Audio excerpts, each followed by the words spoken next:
Okay, hi, good evening everyone. So yesterday Aditya had already taken a few chapters regarding the Economic Survey 2016-17. I'm going to deal with these particular chapters. Chapter 6, which talks about the fiscal responsibility legislation which have been brought in by the state governments and the impact and the lessons which have been learned from them. Chapter number 7 is going to be about how do we create more jobs in India, especially with the help of cloth and the leather and the leather shoes sectors. Chapter 8 talks about the broader review of the economic developments in India. So there are a large number of numbers which are there in this chapter, and we don't need to know all of them, but there are a few things, recommendations of several committees which have been given in there. The Khan Committee, the Arvind Subramaniam Committee, and it also talks about some other aspects related to agricultural pricing and the pulses and all of those things. Chapter number 13 is a very interesting chapter. It talks about redistributive resource transfers from the central government to the state government, and what has been the India story with regards to devolution of funds and the special category status and all of those things with regards to various states in India. And then chapter number 14 is about competitive federalism. How do we grow our cities? And it talks about a narrative that the way we have competitive federalism in India, we need to have competitive sub-federalism as well. So where we need to have the competition between the urban local bodies and various bodies as well, so as to be able to bring the best out of our urban local bodies and so as to achieve the vision of smart cities and all of those ideas. Okay, so chapter number 6, this one is the fiscal rules and the lessons from the states. Right? Now, if I just give you the background of this particular chapter, fiscal prudence is something which is very crucial for an economy, right? What do we mean by fiscal prudence? If someone could just put up their hands and explain to us what it means, what is the meaning of fiscal prudence? What is the meaning of prudence? If someone can put up their hand and explain. English honors graduates, right? English literature students. What is the meaning of prudence? Anyone? I'm sure you would have, many of you would have studied in convent schools, would have studied in English medium schools, would have studied in the DPS RK Purams and the Loyola schools and the South Point and all of that. So yes. So prudence means to reach a situation where you can avoid the sort of like distress or embarrassment. I mean, okay. To establish yourself in a situation. Okay, someone else who can explain it in a much better manner. Prudence. Judicious use is prudence, right? Okay, so the opposite of that is profligacy, right? And can now someone explain what is fiscal prudence? What is fiscal prudence? See, the point is that if you do not answer, I don't want this to be a session where I just come and give you whatever is there in the economic survey. You people already have this document for that, right? So let's try and ensure that we keep it a bit interactive and try and see that what can come out of this session. Yes? Less deficit is fiscal prudence. What else? Less deficit is the outcome of fiscal prudence. Yes? The fiscal policy which envisions the spending should be rational and productive. Wonderful. Right. So a fiscal policy which is adopted by the center or by the states or by the state basically, so as to ensure that the spending which is being made is effective, it is not wasteful expenditure, it is targeted towards areas towards which it is meant to be, and is able to achieve the best of the purposes. Right. So that is what is fiscal prudence. Right. And as you all would understand, there are two kind of expenditures which are there in our budget: the revenue expenditure and the capital expenditure. Earlier we had the plan and the non-plan expenditure definition as well, which has now been done away with. Since we have done away with the planning commission now, we do not have planning commission, we have the Niti Aayog, for people, those who have not been reading news for some time, right? And yes, so we've done away with the planned and the non-planned expenditure classification. We only have the revenue and the capital classification. So why is fiscal prudence important? Why do you think it is important to ensure that we do not spend more than we earn, or we spend on purposes that are more productive, that have long-term effects on the economy, that help us increase the capacity of the economy, that help us towards the path of economic development. Why is fiscal prudence important? This is not included in the economic survey, by the way, if you're trying to look for it in those documents which have been provided to you. Yes, people on my left. Why is fiscal prudence important? Why do we say that we should keep the fiscal deficit? I'm sure all of you would have heard of what is fiscal deficit. Can someone explain what is fiscal deficit? Please put up your hands and then answer. The moment I ask people to put up their hands, everyone goes mum. Crowd ke andar everyone wants to say and then something like that. Please put up your hands and answer. At max you will go wrong. Yes. Government borrowing, market. Okay, so in simplest of the terms, fiscal deficit is the government borrowings, right? The amount of money which the government borrows so as to be able to finance itself, the expenditures, because it is seen in countries such as India, we have great amount of expenditure, we do not have commensurate revenues, right? So in order to fulfill that, we borrow from the market, the government borrows from the market. Why do you think I said that countries like India, why do we have a deficit budget or deficit financing in the country? Please put up your hands and then answer. Yes. Sorry? Developing stage. What else? Why is it important to have deficit financing? Have a negative fiscal deficit. Why is it important? Yes. Why do we have a fiscal, not a negative fiscal deficit? Yes. Due to large consumption expenditure. No.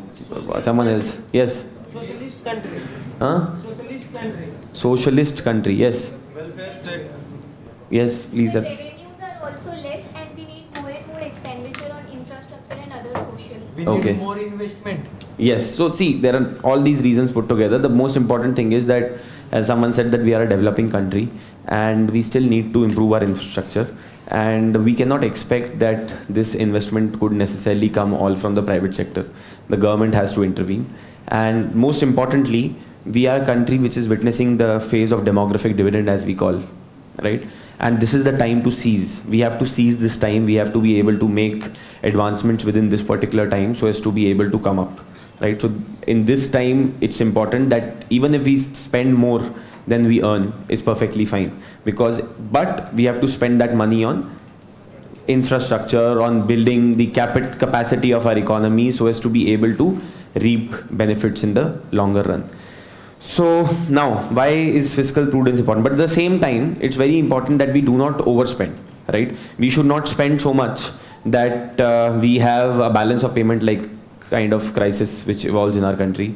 We should not spend on wasteful activities, right? It doesn't mean that we should have borrowings by the government and then we are spending it on giving more money to the civil servants, right? Or we are using that money for wasteful expenditures such as distributing maybe mixers and grinders to people in the country, right? Smartphones is still, you go and tell it to Akhilesh Yadav, he will have a very different connotation to it. So anyways, why is fiscal prudence important? See, the three critical risks which are associated with fiscal deficit is, one is high inflation, second one is high interest rates, and the third one is a weak currency. Okay, if you have high fiscal deficit, you are bound to have high inflation at some point of time, high interest rates, and also a weak currency. Can someone explain to me why high inflation would be there? Please put up your hands and then answer. Please don't do that. Please put up your hands. Let's have those manners to put up our hands and then answer. Yes. People have more money to buy limited resources. Yes, so there will be more money which will be flowing in the market, more money supply would be there. If fiscal deficit occurs, that means the government is borrowing and then the government is spending. That means that that money is out there in the market in whichever way or the other, through salaries, through pensions, through transfer payments, through subsidies, through all of these things, right? And therefore there will be more money which will be chasing the lesser goods and therefore the inflation would be high. Why would the higher interest rates be there? Yes. When there will be more supply, the government will increase the interest rates to outlet so as to reduce the supply of money. It would eventually in the long term lead to high interest rates. This is one explanation. What could be the other possible explanation? Yes. Please put up your hands and then, yes. Crowding out of private investment. Yes, so crowding out of the private investment. Can you please explain that term, crowding out of private investment? What does that mean? Investment is done by the government and less money is available for the private sector from the banks. Yes, so there will be lesser money which will be available for the private sector from the bank, and therefore they will, when more people will be seeking money, the interest rate would eventually go up, right? This is one explanation. The other explanation is that the long-term effect would be that in order to suck the money out of the market, what the government would do is that they would increase the, not the government, the RBI would increase the interest rates because inflation would occur, and in order to curb inflation, you would have to increase the interest rates. Third, why weak currency would be there?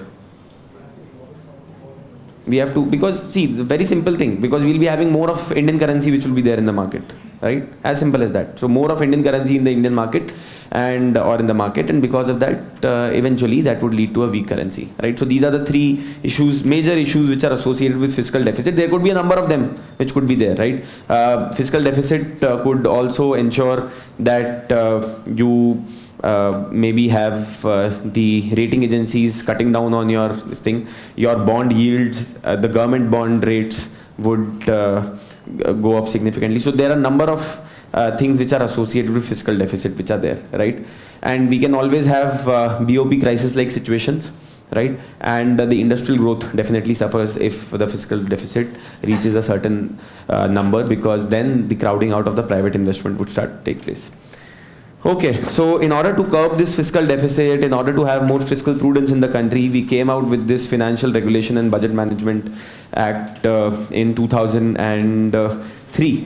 Okay, and it had certain objectives. There were certain rules which were laid down. In fact, there was a question which had been asked by UPSC in 2013 about what has been the success or the flaws or what have been the shortfalls as far as the FRBMA of 2003 is concerned. So this legislation was a landmark legislation in many ways.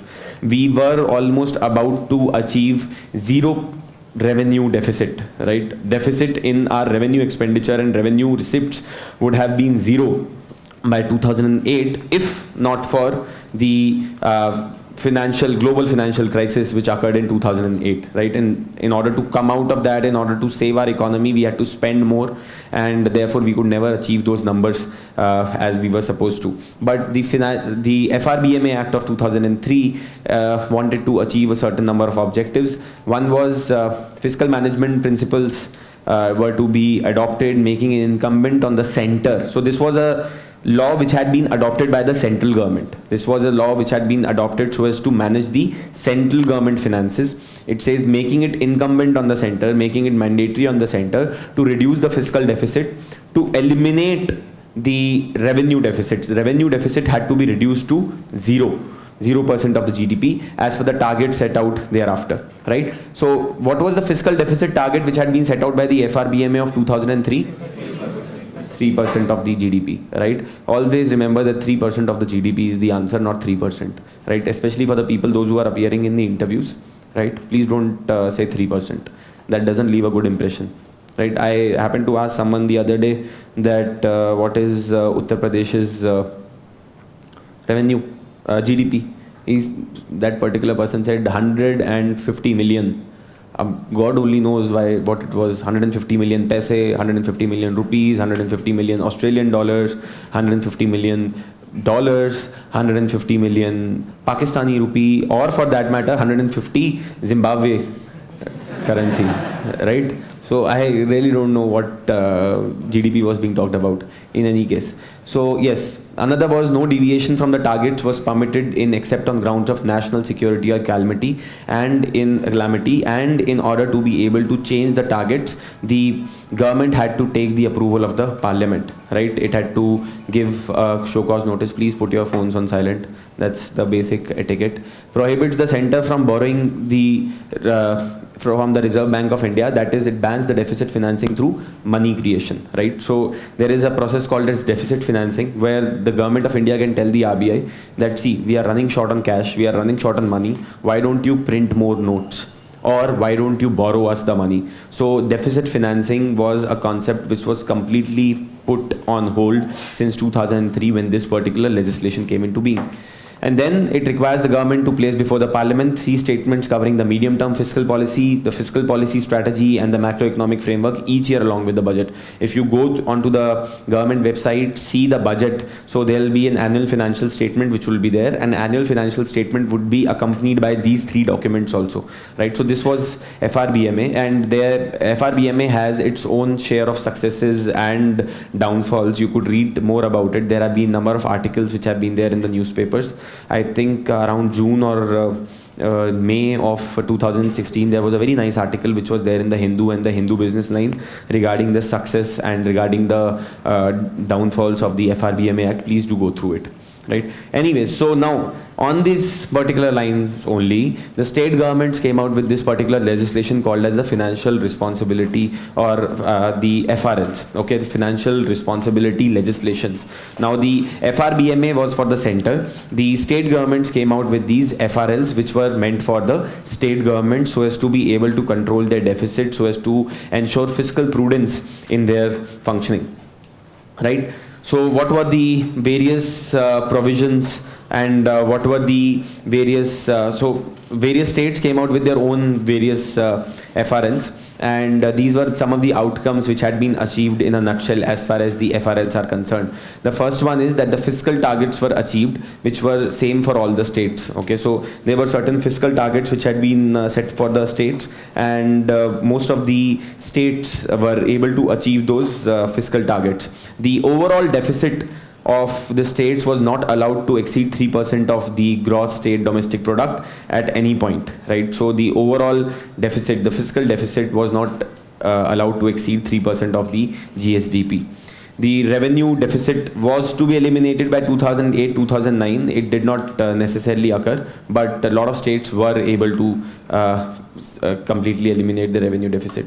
The 12th Finance Commission also allowed states to borrow directly from the market, and in hope that the investors would exercise some discipline. So basically, before the 12th Finance Commission, the states were not allowed to directly borrow from the markets, because it was considered that only the central government can do that, not the state governments. But the 12th Finance Commission allowed that to happen, and there were a number of good things which came out of the FRL. So basically, the biggest thing was that some sort of fiscal prudence was achieved. The fiscal deficits were brought down by a large number, and one of the most important things, the average debt to GDP ratio fell by almost 10 percentage points. So the average GDP ratio fell by almost 10 percentage points. So if you have to just remember in nutshell, 2 major things which happened out of the FRLs being enacted by the state was that overall our debt to the GDP ratio as well as the fiscal deficit of the states reduced significantly after the FRLs were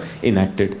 Okay, so this is the overall judgment which has been given with regards to the success of the FRLs. But there is a question.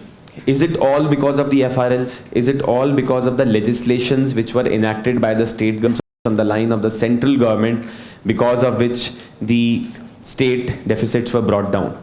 The economic survey says no.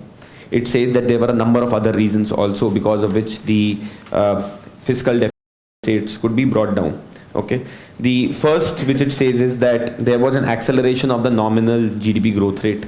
The GDP growth rate increased by leaps and bounds in this particular year, in these particular years, and because of that, what happened was it helped boost the states their average GSDP by almost average revenue by 1% of the GSDP. So the revenue of the states was increased by almost 1%. So because of the growth rate which was seen, in the states, the average revenue increased by 1% of the gross state domestic product. Okay, so this is one thing which it says, and it says that therefore to say that the cause of the deficit being eliminated because of the FRLs is not true. So it says that there was a growth of 1% in the revenues, and that also led to the decline in the deficit. The second reason which the economic survey talks about is that because of the 13th Finance Commission, where 13th Finance Commission recommended that there should be a greater devolution of funds to the state government from the central pool of taxes, right? Because of that also there was an increase of almost 0.9% to the state GDPs. And in fact, the economic survey goes on to say that this 0.9% was able to eliminate almost half of the revenue deficit of the states. Okay, almost half of the revenue deficit of the states could be eliminated because of this 0.9% increase which was there in the state GSDP because of greater devolution from the Finance Commission. The fourth point which it says is that there was a reduced interest payment of about 0.9% of the GSDP debt restructuring package offered by the center. So in order to allow the states, there were certain debts which were owed by the state to the center, and there was a debt restructuring package which had been offered by the central government to the states so as to allow them to eliminate their responsibilities with regards to this debt, and that also helped them significantly in reducing their deficit. Okay, so this debt restructuring package which was also given was also very crucial. And then the fourth, there is a very interesting graph which has been given in the economic survey. Is any one of you carrying the economic survey? Are you people carrying it? Okay, so in the economic survey on page number 114 there is a graph which is called as 6.4, right? No, not 6.4, figure 2 is there, 114. It says that center's contribution to centrally sponsored schemes.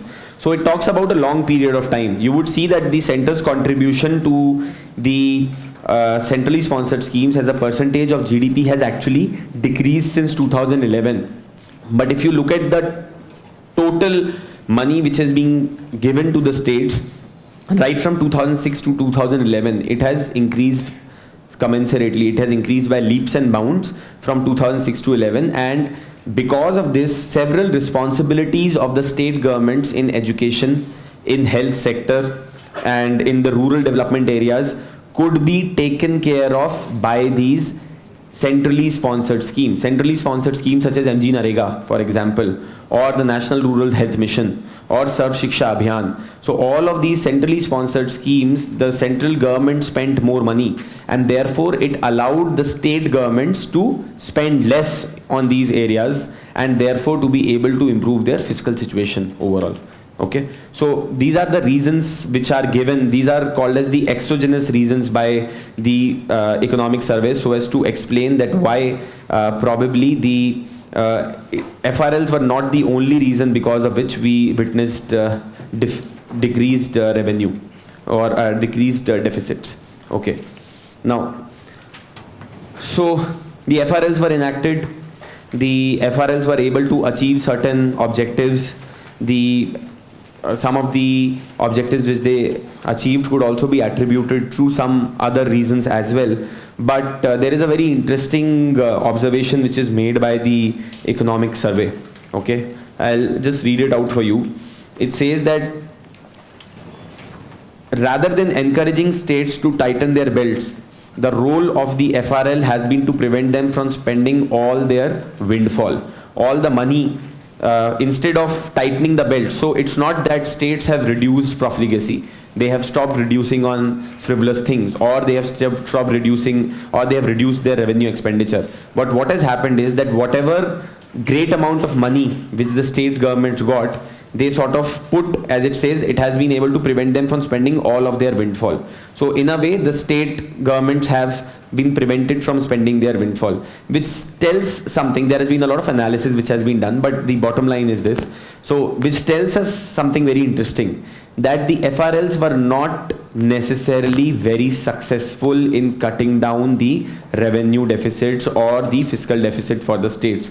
And in fact, after a period of time, the situation came back to the square one, right? So it says that this is suggested by the quick delay post FRL. What does that mean? That is, a few years after the FRL, that is the financial responsibility legislation was enacted by a particular state, all the indicators of fiscal performance, deficits, expenditures, and especially off budget activities started to deteriorate. So for a few years things were in control, but after that the states were again back to their old habits, right? So therefore it says that there are a few lessons which are to be learned from this, that yes, FRLs could achieve their objectives in the short term, but they were not able to achieve the objectives in the longer run. Okay, now before I come to what are the lessons which are there from this and what the economic survey talks about, what could be the probable question which could be framed out of this particular topic as far as prelims and mains is concerned. When we talk about prelims, there could be a question about FRBMA. There could be a question which could be related to fiscal deficit, revenue deficit, and all of these concepts generally. Another interesting thing which I'll just talk about is that in India, it has been seen since last few decades, it's not the states which have been spending in a profligate way, but it's been the center. The central government has been indisciplined as far as spending is concerned, not the states. States have largely controlled their deficits. It's the center which is causing mischief, right? So if there is a question which is asked with regards to the deficit of the states or with regards to deficit of the states vis-a-vis the center, and what is the revenue deficit or the fiscal deficit of the center, and what are the advantages, disadvantages, there could be a question which can be framed on this aspect in the prelims. As far as mains is concerned, the question could be broad overall about the efficiency of such legislations. Do they really help in curbing down on fiscal deficits and controlling the fiscal profligacy of the governments? If not, then what are the steps which should be taken so as to ensure greater fiscal prudence in the future?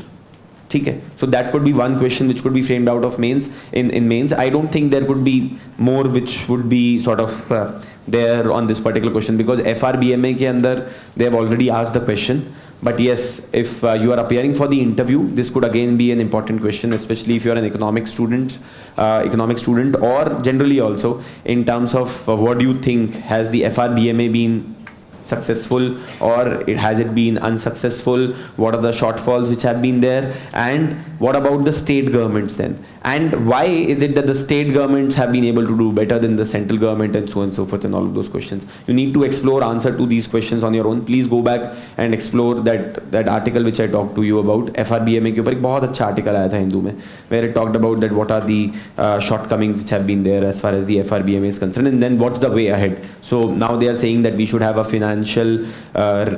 we should have a council which should necessarily look into the proper implementation of the FRBMA. See, one of the reasons for that is, you might say that why one more institution to look into the proper enactment or proper implementation of an act, because parliament in this country has stopped functioning, right? So the FRBMA, if it has to be enforced, a large responsibility of that falls on the parliament so as to hold the government accountable. But that is not something which has happened. And that's one of the reasons which has been given. And plus, FRBMA has not been very, very successful also. There have been a number of times when there have been ceilings which have been devised and all of those things. So that is, and we have still not been able to achieve the targets. In fact, when I'm going to talk about the revenue fiscal deficit target which is there, so the economic survey says that it would be somewhere around 3.5% of the GDP, the fiscal deficit, down from 3.9% of the previous year, but still very high. Okay, so what are the future lessons which have been obtained from these fiscal responsibility legislations which have been enacted by the state governments? The first and the foremost is with regards to the need to incentivizing good fiscal performance. So the 13th Finance Commission came out with something very interesting. The 13th Finance Commission recommended that the allocation of the resources should be done on the basis of the state's own fiscal performance, right? So what is the fiscal prudence which has been adopted by a particular state would be taken into account while giving money to that particular state. And that was a huge percentage. It was given almost 17%. The 14th Finance Commission has done away with this particular aspect, right? So the economic survey says that perhaps we need to go back to the provision which was there given by the 13th Finance Commission to ensure that fiscal discipline is also given an importance as far as giving the taxes or giving the devolution of the funds from the central pool of taxes is concerned. Then it says that 14th FCs attempted to shift toward incentive by relaxing some of the FRL limits for better performing states, but there was some element of tension in its recommendation. So some element of tension in its recommendation in the sense that it has been said that the 14th Finance Commission, what it has done is that it has rewarded fiscal profligacy because fiscal discipline has been done away with, and there is a clear contradiction which exists between the recommendation made by the 14th Finance Commission and by the 13th Finance Commission, right? Another thing which the economic survey talks about is that there is a need for greater market-based discipline on state government finances. So it says that the state governments issue their bonds, right? There are state bonds which are issued by the state government so as to borrow from the market. Now, the rates of these bonds are not either inverse or proportionate to, neither they are directly proportionate, not inversely proportionate to the fiscal performance of the state concerned. Rather, they are neutral. That is, if a state performs badly or well in its fiscal discipline, it doesn't really matter to the market about the coupon rates. The reason why you need to understand that why this is important is because ideally the attempt of the market should be that it should reward states which are ensuring fiscal discipline. Why? Because if you give money to the government and you take a bond from them, they should not be fiscally profligate to spend that money on any purpose so that tomorrow they find it difficult to give back my money to me, right? So it should be performance linked. The interest rate should be performance linked. That is, for the states which are fiscally poor in terms of their discipline, they should be getting money at a higher interest rate. Their coupon rates should be high. And whereas the states which are fiscally prudent, which are sure to give back money to the people, to the citizens, they should be having lower interest rates. The same has not been witnessed, and the Finance Commission, the Economic Survey says that that should perhaps be adopted as a measure. And then it says that incentivizing good performance by the states will require the center to be an exemplar of sound fiscal management itself. Before giving lessons to the state governments, before giving directions to the state governments, the center itself needs to become fiscally disciplined. It is not fiscally disciplined as of now. So पहले खुद fiscally disciplined बने, and then would they be able to give lessons to the state governments, right? So these are some of the things which are there. Maybe the most important of them, you should talk about the 13th Finance Commission recommendation. If it is said that, okay, we have been witnessing, let's say in the interview you were asked that there have been, the states, in spite of all the laws, everything, have not been able to achieve proper fiscal discipline. What could be done in order to ensure that? So you should say that perhaps we need to re-explore the 13th Finance Commission recommendation. The second one you also need to talk about is that how the market also needs to reward the state government. And the third and the most important one being that the central government also needs to ensure that fiscal discipline is there so that they can then tell the state governments that they need to put their house in order. But before that, the central government needs to do it itself. ठीक है? So this is Hanji. क्या?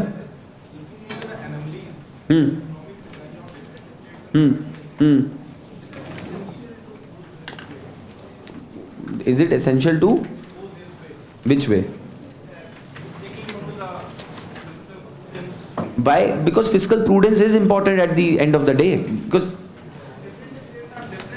different states have this thing, but at the end of the day, this is good fiscal policy. This is good sound economics. This is sound financial management. So you have to adopt it at some point of time. You can't be having such high debts or such high fiscal deficit. And the problem is that the states are not spending money on capital expenditure. Most of it is being spent on revenue expenditure. So it has to be done at some point of time. So we have to start the ball rolling, right? I agree with your point that yes, but the economic survey is not saying the central government cannot do anything as anyways, right? But at least the discussion has to start on that, right? Okay, so now talking about the next chapter, this one is the chapter with regards to the shoes and clothes and something like that. The name of the chapter is very funny kind of name it is. Okay, so they come out with very funny names in the economic survey. Last time or maybe wiping every tear from every eye, they could never wipe any tear from any eye. Okay, so that was last year I think. Anyways, so it says that clothes and shoes, can India reclaims low skill manufacturing? See, the biggest problem which our country is facing today is the employment generation. Okay, why? This is something which is to be there. One, yes, so if you look at this thing, every month there are more than 1 million people who are becoming eligible to join the workforce. This is data which has been given as per the Labour Ministry. Unemployment rate has grown from 6.8 in 2001 to 9.6 in 2011. The unemployment rate in the country has been growing commensurately. And then there was a report which has been there. By 2050, at least 280 million more people will enter the job market in India. Okay, so we need to create these many jobs. 280 million more jobs have to be created over next 30 years so as to be able to ensure that we do not have riots in this country. Right, because that's the kind of situation which will obviously occur at some point of time when people will be jobless, right, when they would not have anything to do. The only thing they would know is that how to hit each other, right? No, I'm being serious, okay? So one of the reasons, I mean, you would see a lot of, I see that, you know, people get into road rage and a lot of other things which are there on the Indian roads. I feel one of the reasons for that is that people are too vela. They do not have any work to do, okay? People literally don't have any work to do. They don't have jobs. So that's why people, I was walking through Chandni Chowk once and I saw that one guy brushed some guy and he was like, कि कैसे बोल रहा है मुझे ये है वो, and it started, okay. So ना जानता नहीं मेरा बाप कौन है तो one, right, that is there. So jobs have to be created, okay. And when we are talking about demographic dividend that our country is experiencing today, if we have to seize that opportunity, we have to create jobs.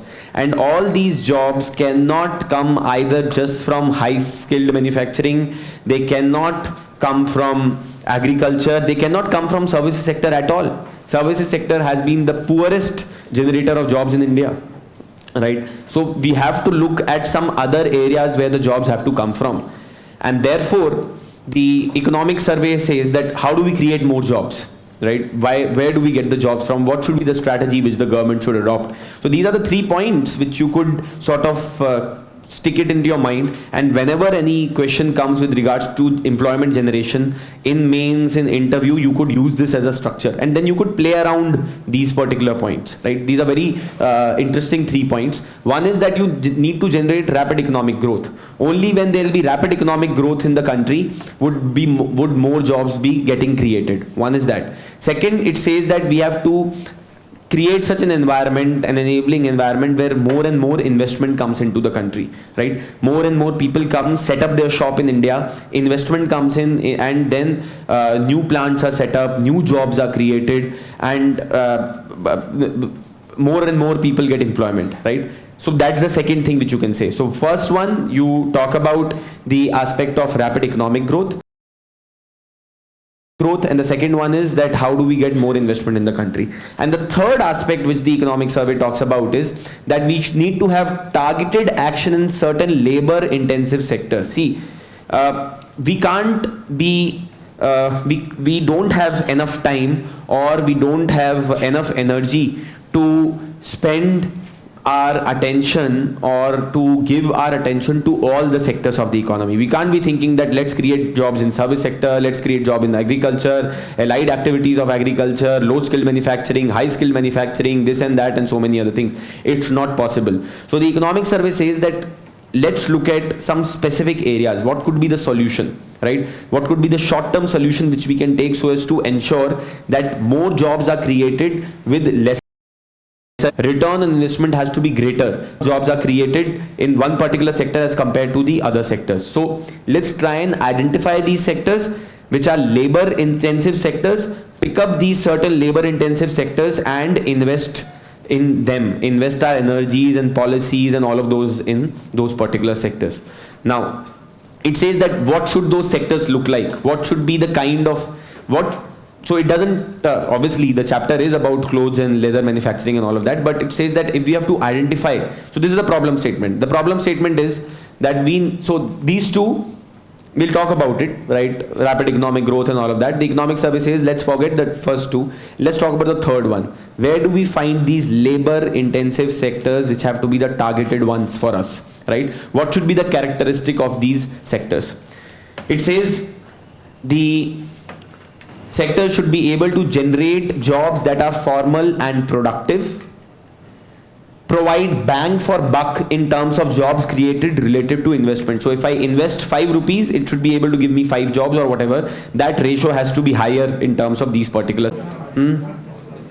So see, Rostow says that in every economy it goes through various stages. Okay, there is a primitive stage, then there is a takeoff stage, and then there is one particular stage is there, I forgot, and then it becomes a developed economy, okay, which India witnessed when we were in the 70s and the 80s. Okay. And when we were taking off, our economy had started to take off. And it says that every successful economic growth takeoff in the post-war history in East Asia, that is post-1940s, after independence for most of the countries in the world, after post-colonialism, has been associated with rapid expansion in the clothing and footwear exports in the early stages. It gives example of Thailand and all of those countries so as to be able to drive home the point. So I'll just read out what it says. It says that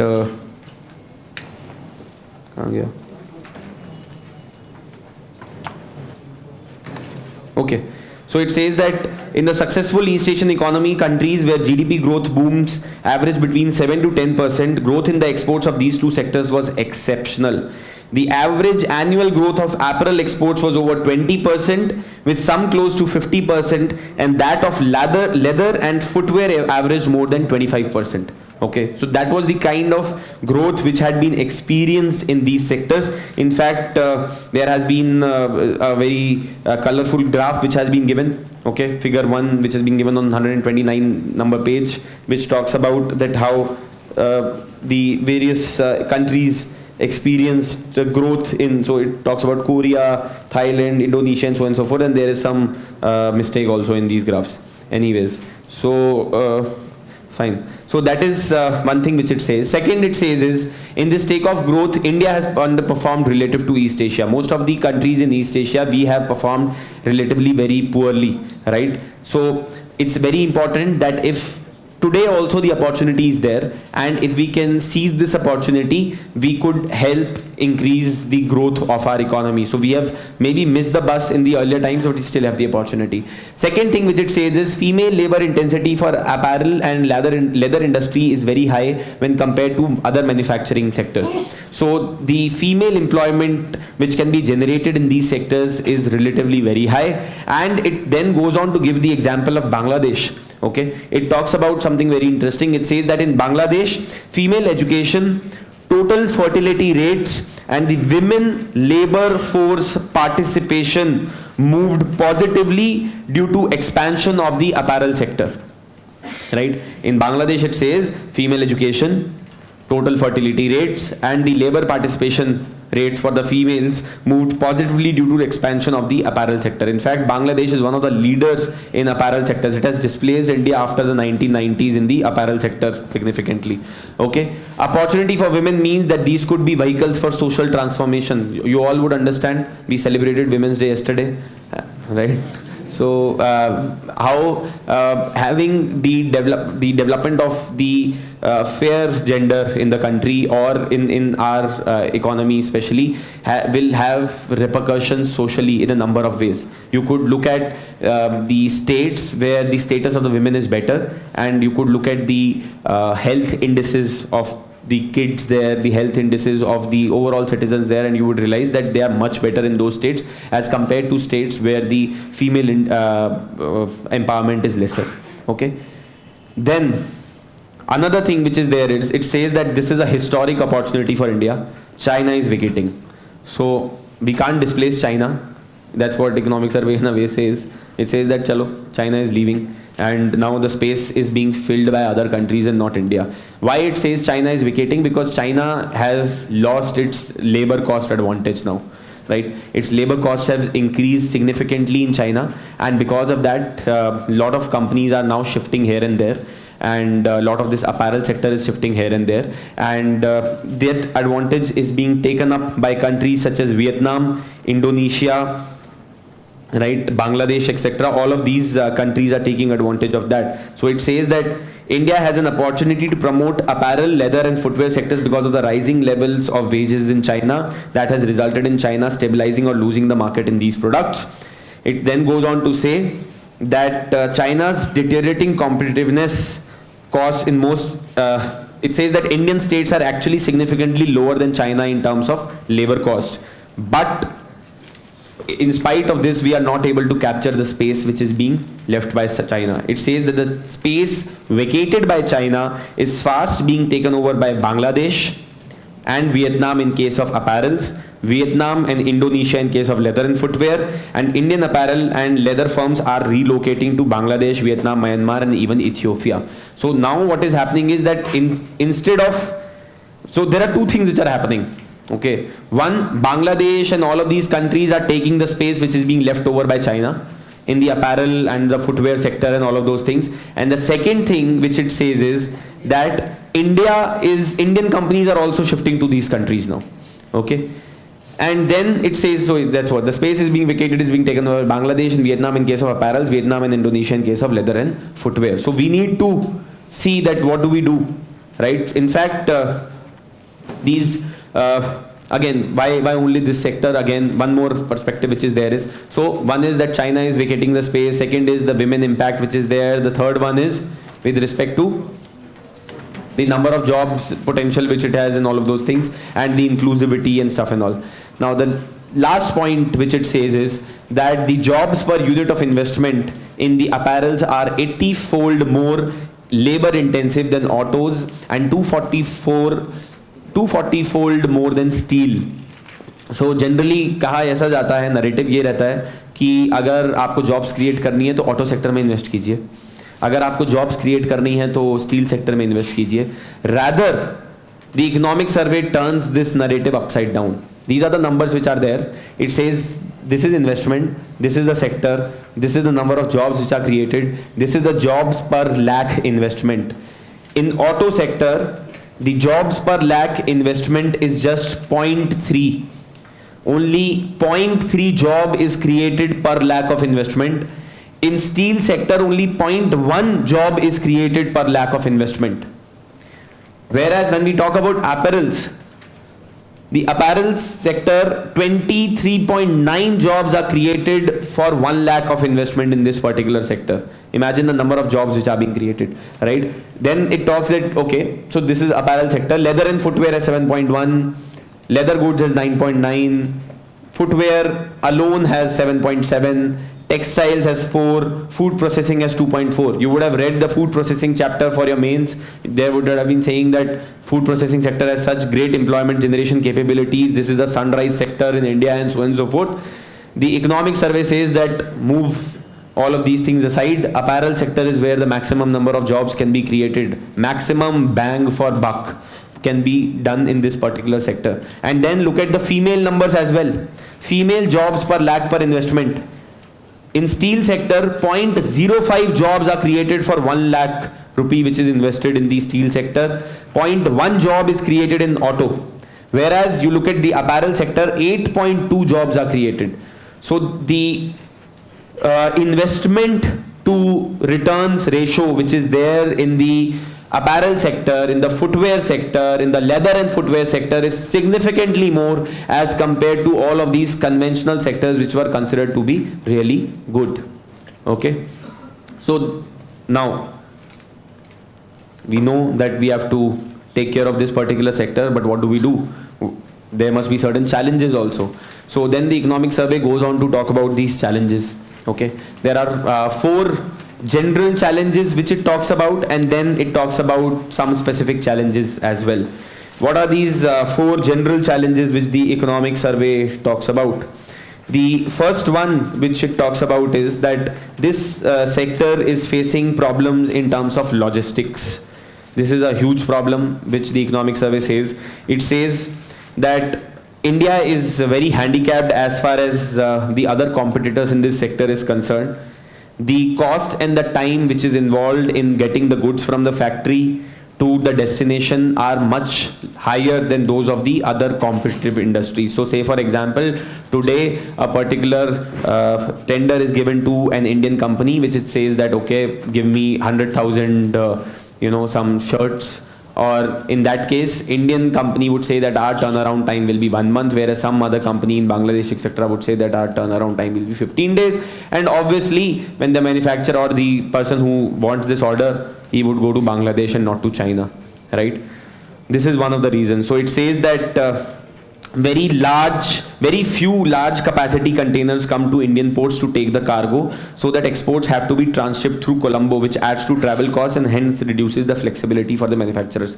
So the very large capacity containers, most of them are not present in India, and what happens because of that is that most of the Indian manufacturers have to sort of send their stuff in shorter or smaller consignments to Colombo, and then from Colombo this material is exported. So that means that you are adding to time as well as to the costs. Okay. The second aspect which the economic survey talks about is the labor regulations. It says that even though we have great advantage in terms of our labor costs, we have significant advantages compared to the other countries such as China, etc. But it says that the labor regulations which are there in India are very stringent, and which poses a lot of challenges to the manufacturers. The first it says is that the Minimum Wages Act of 1948 mandates payment of overtime wages at twice the rate of ordinary rates of wages of the worker. Now this is a point which does not have any significance for prelims, but you can remember it for mains. कभी भी labor laws से related कोई question आता है, labor reform से related कोई question आता है, तो आप इसको डाल सकते हो. In fact challenges which are facing, अब see, try and see that अगर आप इसको इकोनॉमिक सर्वे को याद रखते हो ना, there are a lot of questions which can be solved. If there is a question which is there regarding some other sector of the economy also, तो ये चारों जो points हैं ये उसमें भी जाके लगेंगे. ठीक है, ऐसा नहीं है कि ये लॉजिस्टिक्स वाला जो इशू है ये सिर्फ अपैरल सेक्टर के लिए, ये जनरल इशू है, right? This can be used for the entire economy or the entire manufacturing as such. Labor regulations also can be used for the entire manufacturing sector as such in India. Even the tax and the tariff policy, export market discrimination, all of these things are applicable across the board. So this can help you give structure to your answers, right? That's the good thing about economic survey, that you get such a good macroeconomic perspective and then you can utilize it elsewhere in a number of places. Okay, you have that masala and then you can sort of use it anywhere you want to. So it says that the Minimum Wages Act of 1948 mandates the payment of overtime wages at twice the rate of ordinary rates of the wages of the workers. And then it talks about some other things. It says that one of the problems or one of the outcome of the labor market in India is that the Indian apparel and leather firms are smaller compared to firms in say China, Bangladesh and Vietnam. The reason for that is because the moment you become bigger, you have to comply with all the regulations which are put by the government. Till the time you remain under a particular size, let's say 20 or 10 number of people, you don't need to worry about all of these things. So that's why when there is a factory which is there, which might be having, let's say if the limit is that if you grow beyond 50 number of people, in that case all the labor regulations will be applied on you. So companies do not want to grow beyond 50. They say that it's better to just stay within the 50 because then we would be at least able to do business without any hassles. Otherwise the moment we cross 50, the inspector would come in and all of those things would start, right? Another thing which it talks about is the tax and the tariffs policy. It says that in both the apparel and the footwear sector, tax and tariffs policy has created distortions that impede India's gaining export competitiveness. And it says that especially in case of the man-made fiber and the cotton fiber, we have a large amount of duty which is put on the man-made fiber, whereas internationally the demand for man-made fiber is going up. Similarly, it says that in case of the footwear also, the leather sector is discriminated against in India. And then it also goes on to say that this is not only for export tariffs which have been put by the government on the export duties, etc., on the exports, but this is the these are the problems which are there on the domestic tariffs also. So this is also one major problem which is there. Then it talks about okay, so tax and the tariffs and the policies, and then it talks about the export market discrimination. Export market discrimination में ये बोलता है कि भाई LDCs such as Bangladesh, okay, the least developed countries, they are enjoying great benefits. इनकी मौज है because they get 0% duty इनको लगता है इनके exports के ऊपर to some of the developed countries of the world, right? And we being a developing country, we not being a least developed country, we have to face this discrimination. Okay, so this is also something which is being mentioned in the economic survey, and then it says that okay, something probably needs to be done about that. So what are the solutions? It says that first of all, now the government has been taking a number of steps. The economic survey does a bit of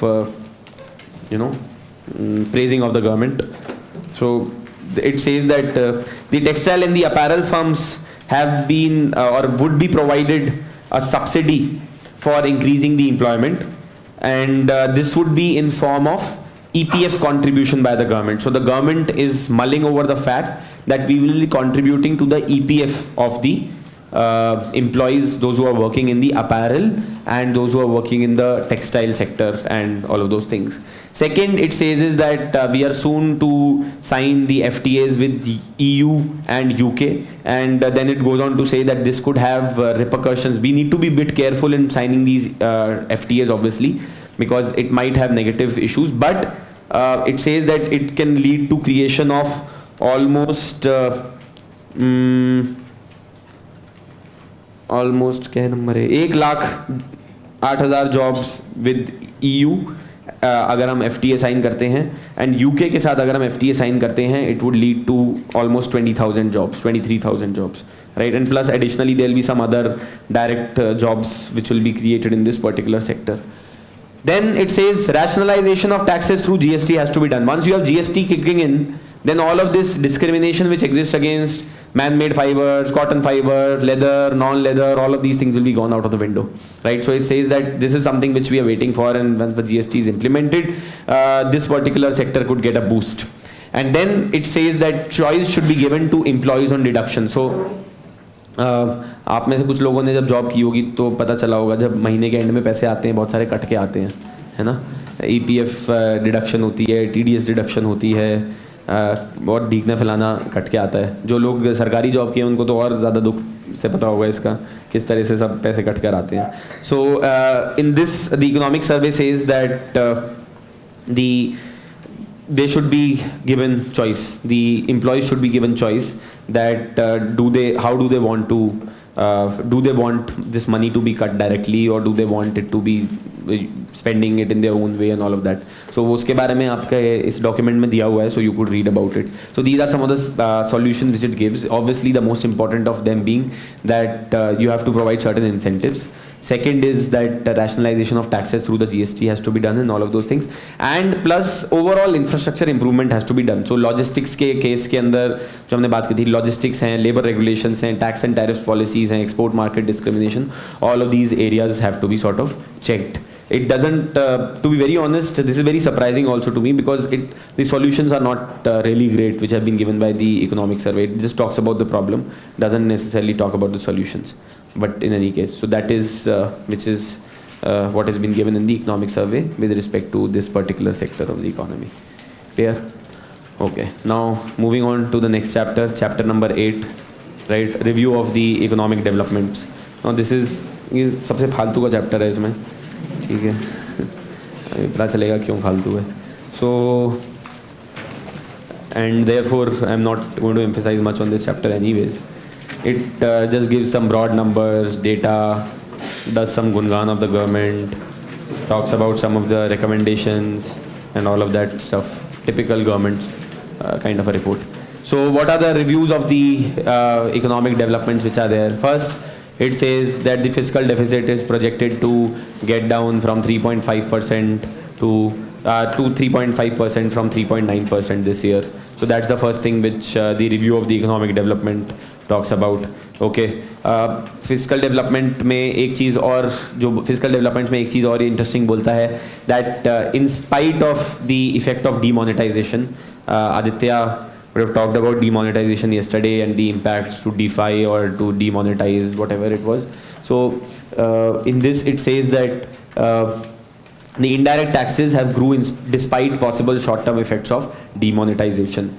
Then it says that revenue expenditures have increased because of the 7th Finance Commission. Okay, so the 7th Finance Commission recommendations kicking in, the revenue expenditure are bound to increase. Another thing which it also says is that the revenue expenditures have also increased on the account of food subsidy. So the government has been providing food subsidy. It says that there has been a major subsidy increase by 5% because of 21.6% surge in the food subsidy. So that has also led to greater revenue deficit for the government. So these are just numbers. I don't know how questions can be asked on this particular topic in the exam, but you just need to know a few of them. Then grants for creation of capital assets to the states. This says that this has also led to a higher revenue expenditure, that the government has given, the central government has given grants to the state governments for creation of capital assets. Okay, capital expenditure के लिए पैसा दिया है state governments को, but central government के अंदर वो revenue expenditure की तरह काउंट होगा. Even though the states are investing that in capital assets, but it doesn't really matter. In the central government numbers, it adds up as a revenue expenditure. Okay. Then it goes on to talk about, okay, so and sectoral levels के ऊपर भी trend दिए हैं. आप अपना document पढ़ोगे तो उसमें कुछ growth in GDP, in which sector and all of that things has been given. So please read through that. Actually, it's not important. Inflation. It says that pulses have continued to be the major contributor for food inflation, but it says that it has started to mellow down because of a good monsoon that we had last year, and also there have been several measures which have been taken by the government so as to ensure that food inflation comes down, especially the pulses.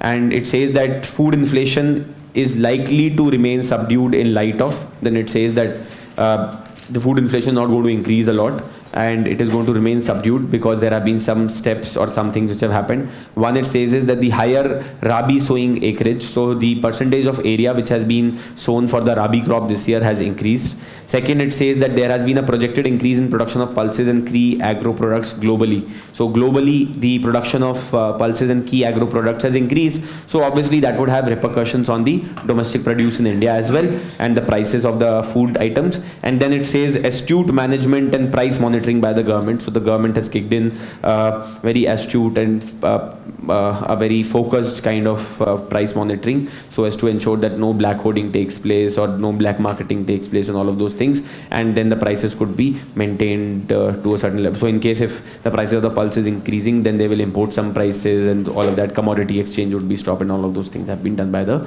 government, right? So again, not something which is very important, but maybe if you were to talk about that, okay, what could be the possible reasons because of which कुछ options दे दी हैं कि the food inflation has been controlled in India because of following reasons, और prelims में आपको 4-5 options दे दिए, तो maybe you could figure it out.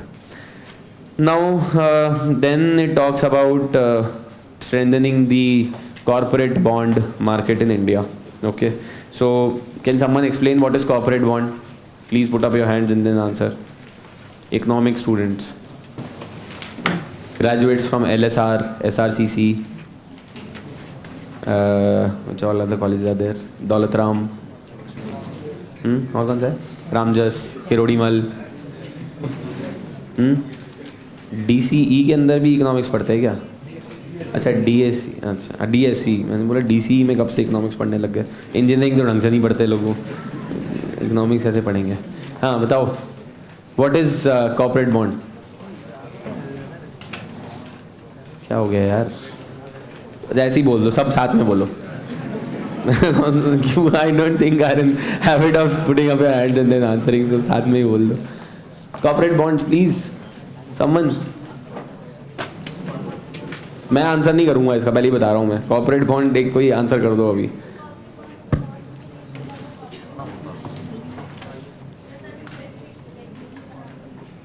वाह. Corporate bonds are the bonds which are issued by the corporates.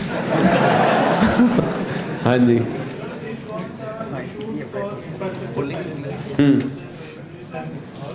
And till now, government securities are in India. The government was the main provider for financing, but in the developed countries and Europe, there are corporate bonds are there, which are used for infrastructure development, and it is now being promoted for. Okay. Masala bonds पता है सबको? सबको पता है, पिछली बार आया था paper इसलिए पता है. चलो, anyways. See, there is a committee which had been set up by the government. Okay, I forgot the name. Some Khan committee was there. Anyway, so एक खान कमेटी सेटअप की गई थी और उसने कुछ strengthening the corporate bond market in India की बात करी है. These are some of the recommendations which have been made by it.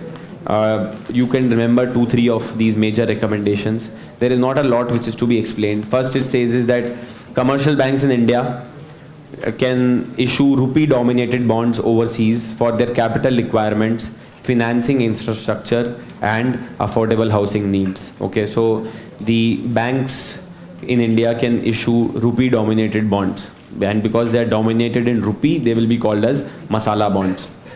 Okay.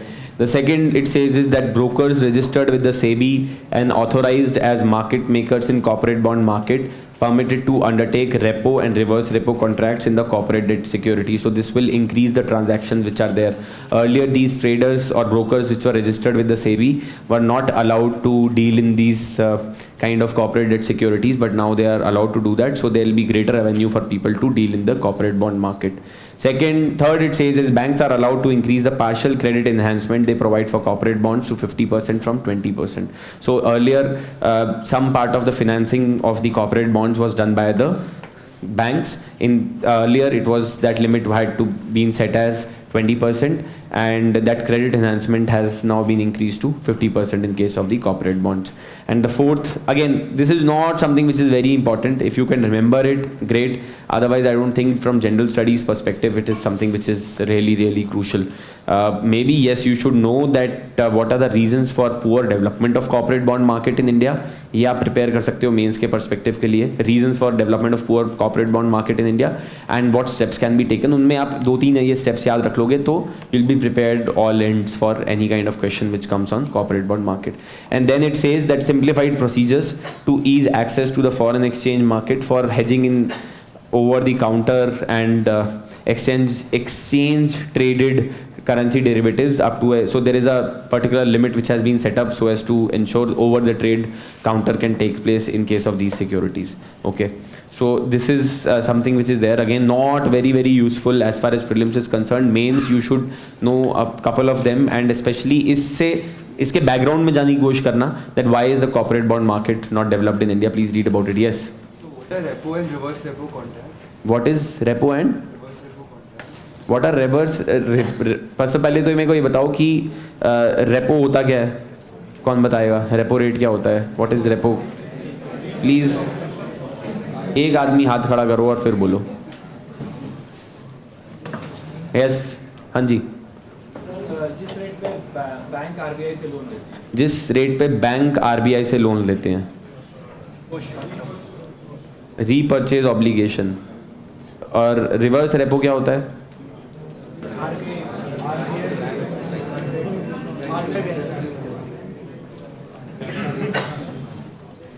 Anyone else who might want to take a attempt again at repo and re-repo? बताओ, तुम्हें पूछ रहा हूँ, तुम्हें पता है, तुमसे ही पूछ रहा हूँ मैं, बोलो. नहीं, नॉट यू. हाँ, उसको पता है, मैं उससे ही पूछ रहा हूँ, बोलो. हाँ, तुमसे ही पूछ रहा हूँ बेटा. अरे वो तुम्हारे पीछे वाला. हाँ, अपूर्व है ना तुम्हारा नाम. हाँ, बोलो.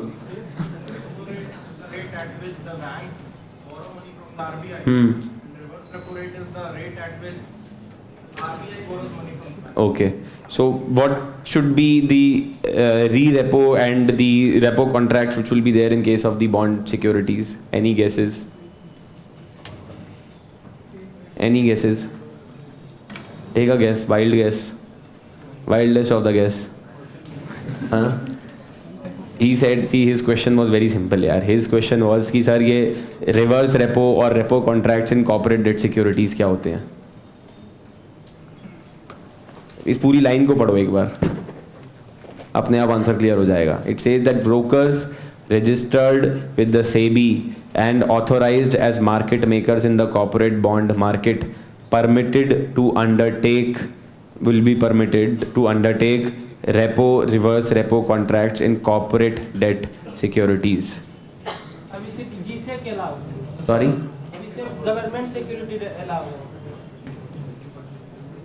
Money borrowed is given on behalf of securities, which RBI gives to the bank and then bank gives money and vice versa. Close. Someone else, yes. Short-term loan on the collateral of the corporate debt securities. Wonderful.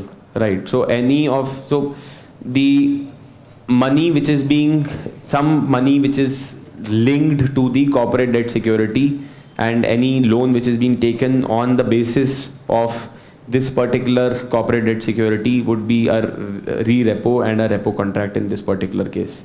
Okay, clear? Fine. Now this is one thing. Another इसके बाद क्या mentioned है इसमें? अच्छा, yes. Then it talks about some of the things about trade and the deficit in trade and all of those things. So first it says that the top 3 import destinations for India were China, UAE and USA in 2016-17. USA followed by UAE and Hong Kong were the top export destinations for India. ये 2 countries आप याद रख सकते हो, economic survey में ही mentioned है, आपके इस वाले document में भी mentioned है. Then it says positive factors which help in narrowing down of the CAD. The current account deficit of the country has gone down, and it says that there are a number of reasons which are there. Again, ये UPSC prelims के perspective से important हो सकता है.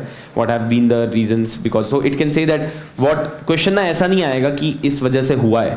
It would rather say what could be the possible reasons which can lead to a decrease in current account deficit. और वो 5 options देगा या 4 options देगा. उनमें से 3 options जो हैं वो ये हो सकती हैं.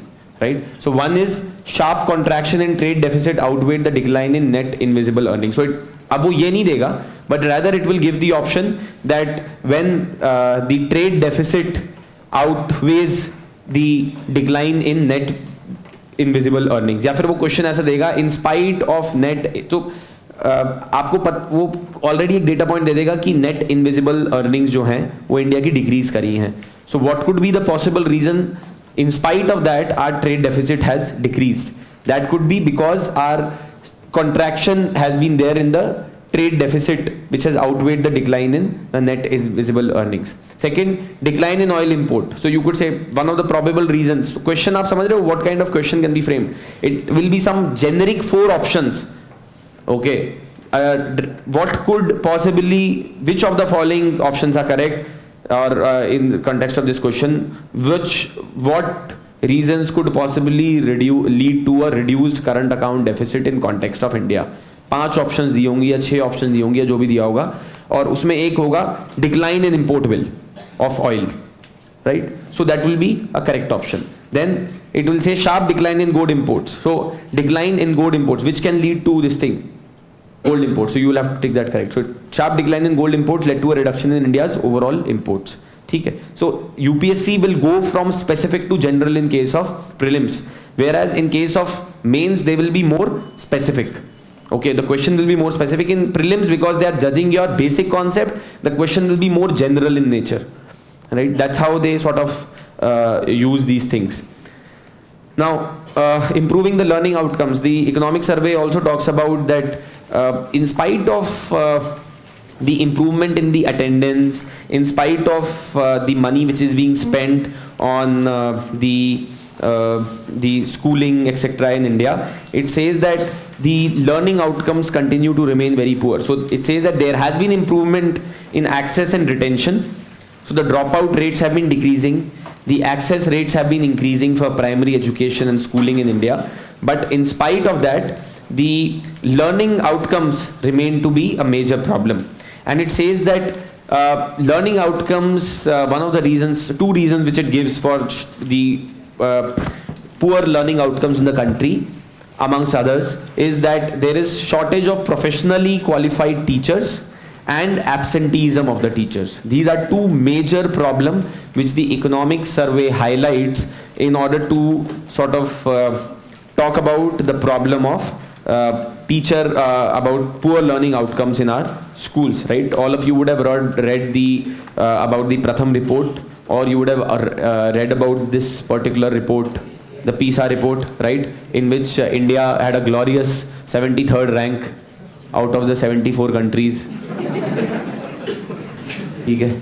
So, right, so there was this PISA report which was there. Anyways, so then it says that what needs to be done in order to curb these two problems: the shortage of professionally qualified teachers and the teacher absenteeism. So it says that biometric attendance of all teachers in primary schools should be taken, regularly monitored by local communities, and parents should also be put in public domain. And it goes on to say one more thing, that biometric attendance abhi kya hoti hai, the teachers go into the school, they punch in, and then in between वो गायब हो जाते हैं, sweater बुन रहे होते हैं, and then they don't go to the class or whatever, and then जाते वक्त वो अपना biometric करते हैं. So say that instead of doing that, every class and every period which is there in the class should be monitored biometrically. That is one. Second is that already monitoring of this biometric attendance जो है, that is being done by the student management committees, by teachers and by the peers and by the parents, etc. But this should be done by the wider community also, put it out in the public, right? How many of you have ever monitored the attendance of central government employees through that particular portal which is there now? Have you ever accessed that record? You can go and check the attendance. After PM Modi came into power, now you can go and check the attendance of central government employees. Okay, your friends also, those who are in service for some years, you can go and check their records. Biometric attendance उनकी आती है सबकी online. कितने दिन रहे, कितने दिन क्या, what time they entered the office and all of that, it can be all tracked online now. Anyways, then it says that apart from this, adequate teaching aids, recorded lectures should be used to fill in for absentee teachers. Okay, so in case if absenteeism is going to remain a problem, and then what do we do? Recorded lectures should be there, right? So say for example, if I would not have come here today, then there would have been a recorded lecture which I would have been playing, right? Or something like that. Then it says the implementation should leave for local flexibility, so the same do not end up as top-driven model schools. We have these model schools in India, right? The Navodaya Vidyalayas and the KVs, right? They have done exceptionally well. They do exceptionally well in terms of their results. But the problem is that these are top-driven models, and they do not take into account the need of the community. So it says that there should be enough flexibility which should be allowed for these particular schools to operate. And then it says the pilot of the biometric attendance of teachers should be accompanied with an evaluation of the learning outcomes. Once you have so then it says that ये जो biometric attendance है, जो हर period की teacher की attendance biometric होनी चाहिए, और जो community इसको measure करेगी, both of these things should be done on a pilot basis first. So the economic survey talks about that it should be done in some states or some districts for a few months and all of that thing. Yes, it says that yeah. 160 163 तो या लिखा हुआ है इसमें कि a pilot project in one district of every state may be commenced for 6 months to be expanded to all the districts in 3 years. Apart from biometric attendance being regularly monitored by local communities and parents, it should also be put in public domain. And then it says that the pilot of biometric attendance of teachers should be accompanied with an evaluation of learning outcomes. There is some data which is also given with regards to the health for all, and it talks about the achievements of India on maternal mortality rate and the achievement of India on your SDG 3 and all of those things. Please read through them on your own. Then it talks about developments in the international climate negotiations. I am not going into that. Please read through that particular aspects as well. एक इसके अलावा एक और interesting चीज़ है इसमें एक there is a box which is given in this particular chapter, which is given in your notes as well, which is with regards to the Sugamya Bharat Abhiyan. Okay, accessibility to all. God only knows how they are making it Sugamya. 166, okay. This is their box 2 which is there, Accessible India Campaign, Sugamya Bharat Abhiyan. Okay. So you can go through this particular box as well. Last time when I took the economic survey, I was going through comments on the video on YouTube. Someone said that good analysis, but this guy seems to have problem with all the government schemes. Seems to be a Congress this thing. Okay. ऐसा मेरे को कुछ बोला गया था. The fact with respect to that is that you have to go and see the implementation of these schemes to understand that how they look very fancy and good on in the economic survey and the books, and they have always been a problem on the ground. Okay. So I'm just giving a caveat so that I'm not labeled this time. Okay. Then there is this committee which had come out, Subramaniam Committee, Arvind Subramaniam Committee, and that Arvind Subramaniam Committee came out with some recommendations on the price management of the pulses in India, and it says that how do we manage the price of pulses in India, and there are certain recommendations which have been given. But let's leave this because you would already have all of this and I don't need to read out these recommendations. Let's talk about something which is not given in the economic survey. What do you think is the reason, what do you think are the reasons for the increased pulses price in India, right? So, Achhe Din led to 200 rupees kg of dal, right? So, why, I mean, obviously, this is, again, you know, before you label me anything, this is, I'm just saying that dal has become 200 rupees kg, right? So what could be the possible reasons? I'm not blaming the Prime Minister for this alone. There are a number of reasons which are there. What are they? What do you think? Please tell me one by one. Please put up your hands and then we will discuss them. हाथ एक minute हाथ खड़ा ही हुआ था, साथ में बोलना शुरू कर दिया. हाँ, yes please. हाँ? Drought in major districts of the country, right? What else? Illegal loading. Wait, please wait. I'll ask you to answer. All of you can answer. Yes. The acreage under pulses is low. Okay, so the acreage under pulses, the area which is under pulses is very low. Area under pulses is very low. Yes, please. Yes. Hoarding. अच्छा, आप बताइए. Is in protein-based diet from carbohydrate due to increase in income wages. Okay, very good. So now there has been an increase in per capita income which has been seen in the country. So therefore what has been happening is that people have been shifting towards a protein-rich diet, right? And this is something which had been mentioned for the first time in the economic survey of 2012.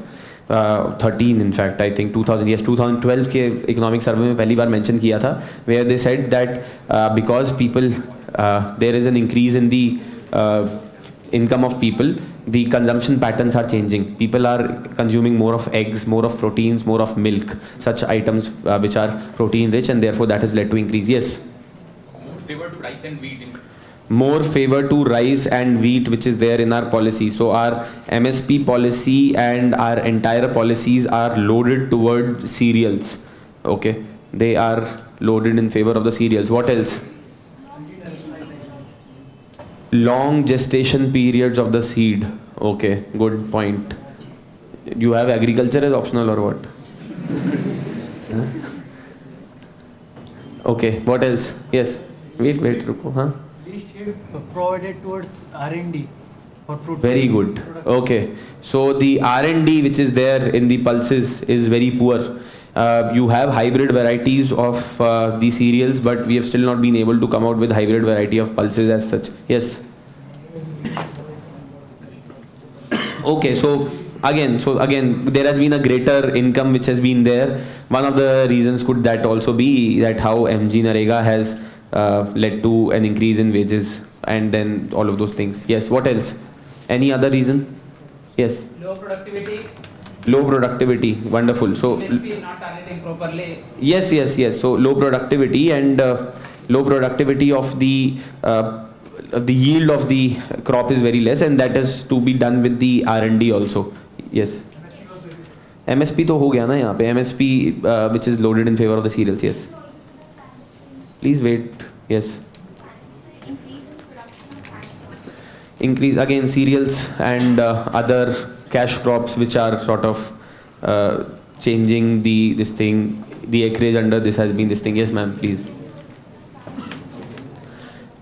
climate change might or might not so much impact the productivity of the pulses as such, to be honest, because pulses are very drought resistant kind of crops which are there. These are majorly the reasons which are there, okay? So, and in fact all of them are valid, okay? The droughts, this perhaps being the one which has impacted almost all the kind of crops as such, but except them, the acreage under pulses, the hoarding in the black marketing which is being done, the exchange in the commodity market, then the protein consumption has been increasing, the rice and the wheat and the other cash crops being given importance, our MSP policies in their favor, the long gestation period for the seeds of the pulses, the R&D which has been there in the pulses sector has been very poor, and because of these two factors, in a way the productivity is also very low.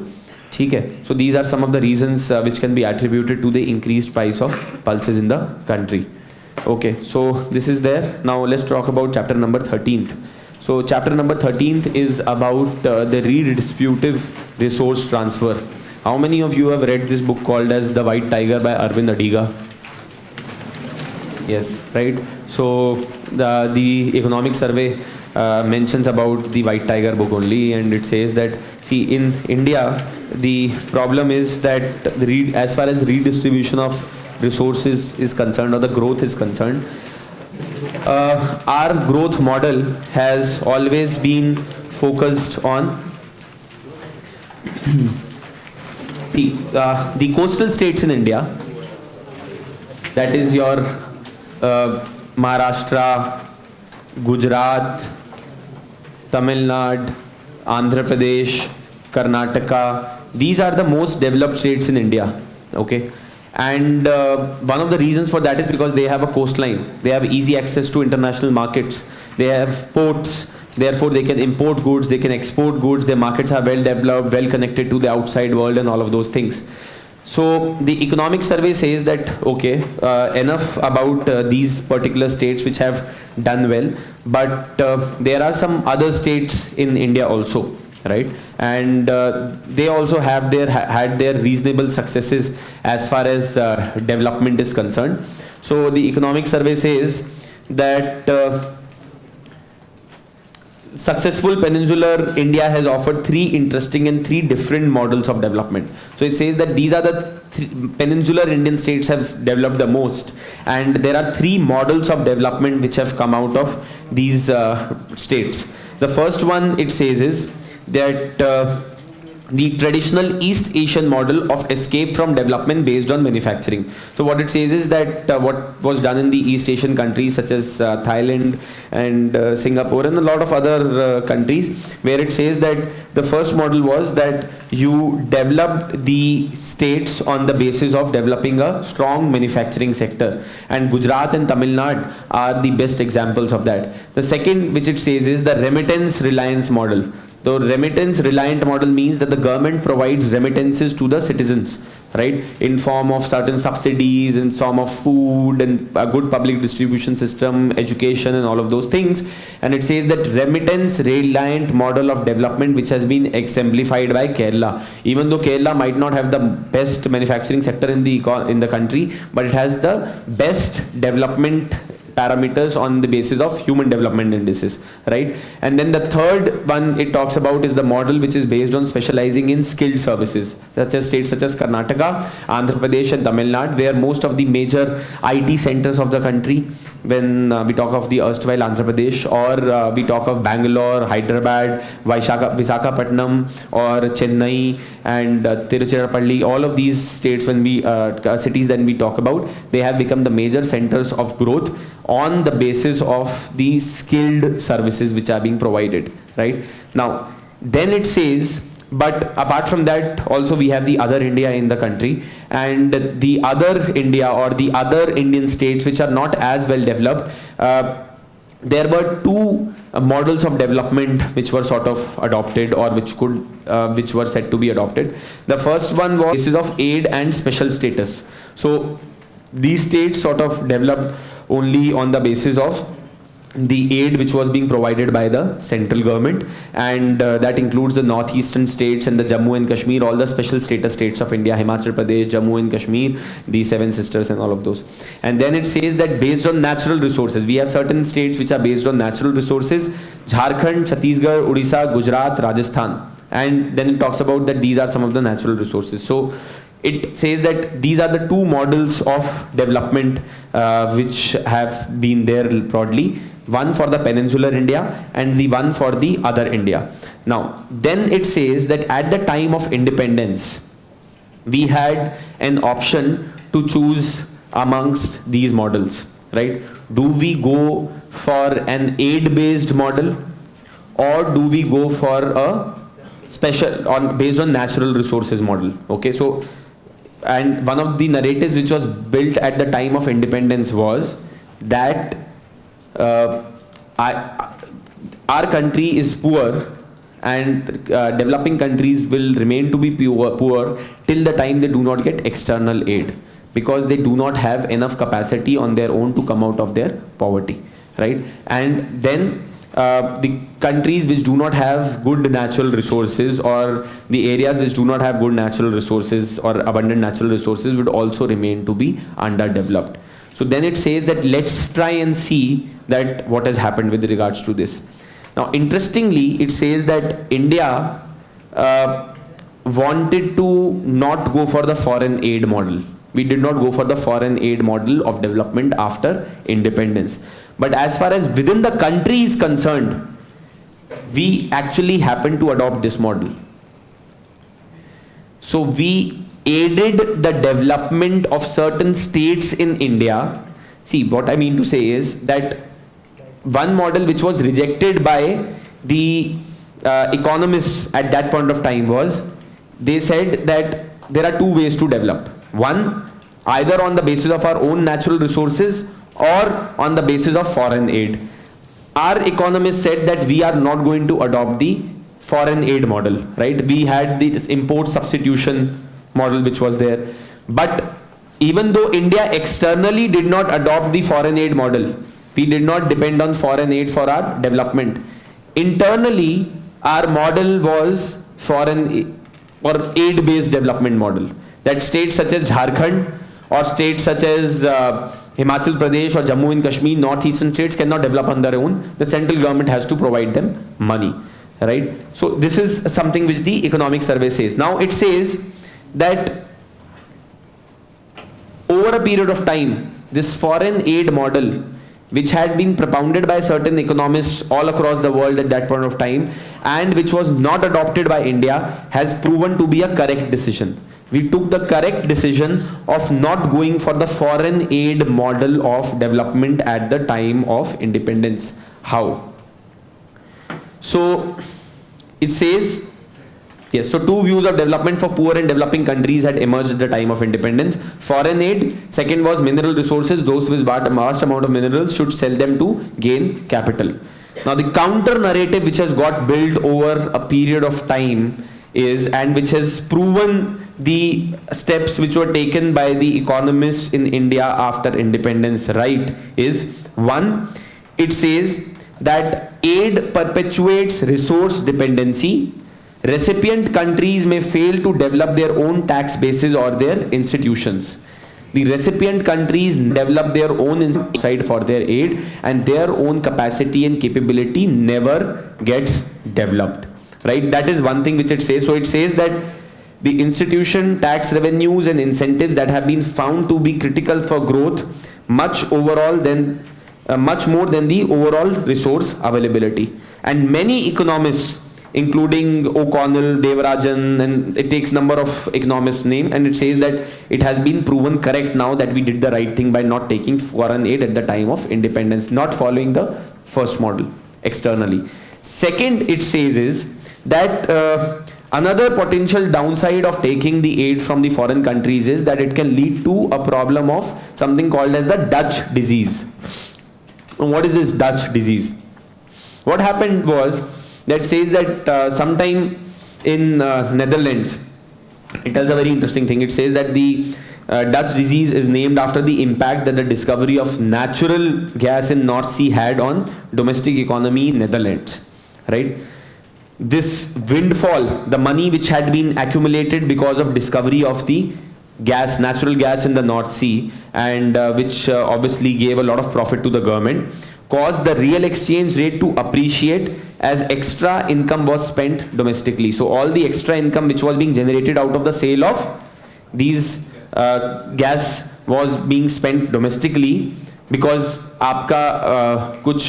you were not having any kind of internal capacity, pushing up the prices of non-tradable such as services geared to the local economy. The higher prices for the services then eroded the profitability in export and import competing industries, deindustrializing the economy. So what happened was, because of the increased money which was being spent, what happened was that the price of the services went up. Once the price of the services went up, what happened was that the entire economy got deindustrialized, because people were more interested in selling services only, right? And because of that, what eventually happened was that there was no emphasis which was there on industrializing the economy, right? So these are the two things which it sort of quotes so as to say that how the decision which was taken by the policy makers in India after independence was correct.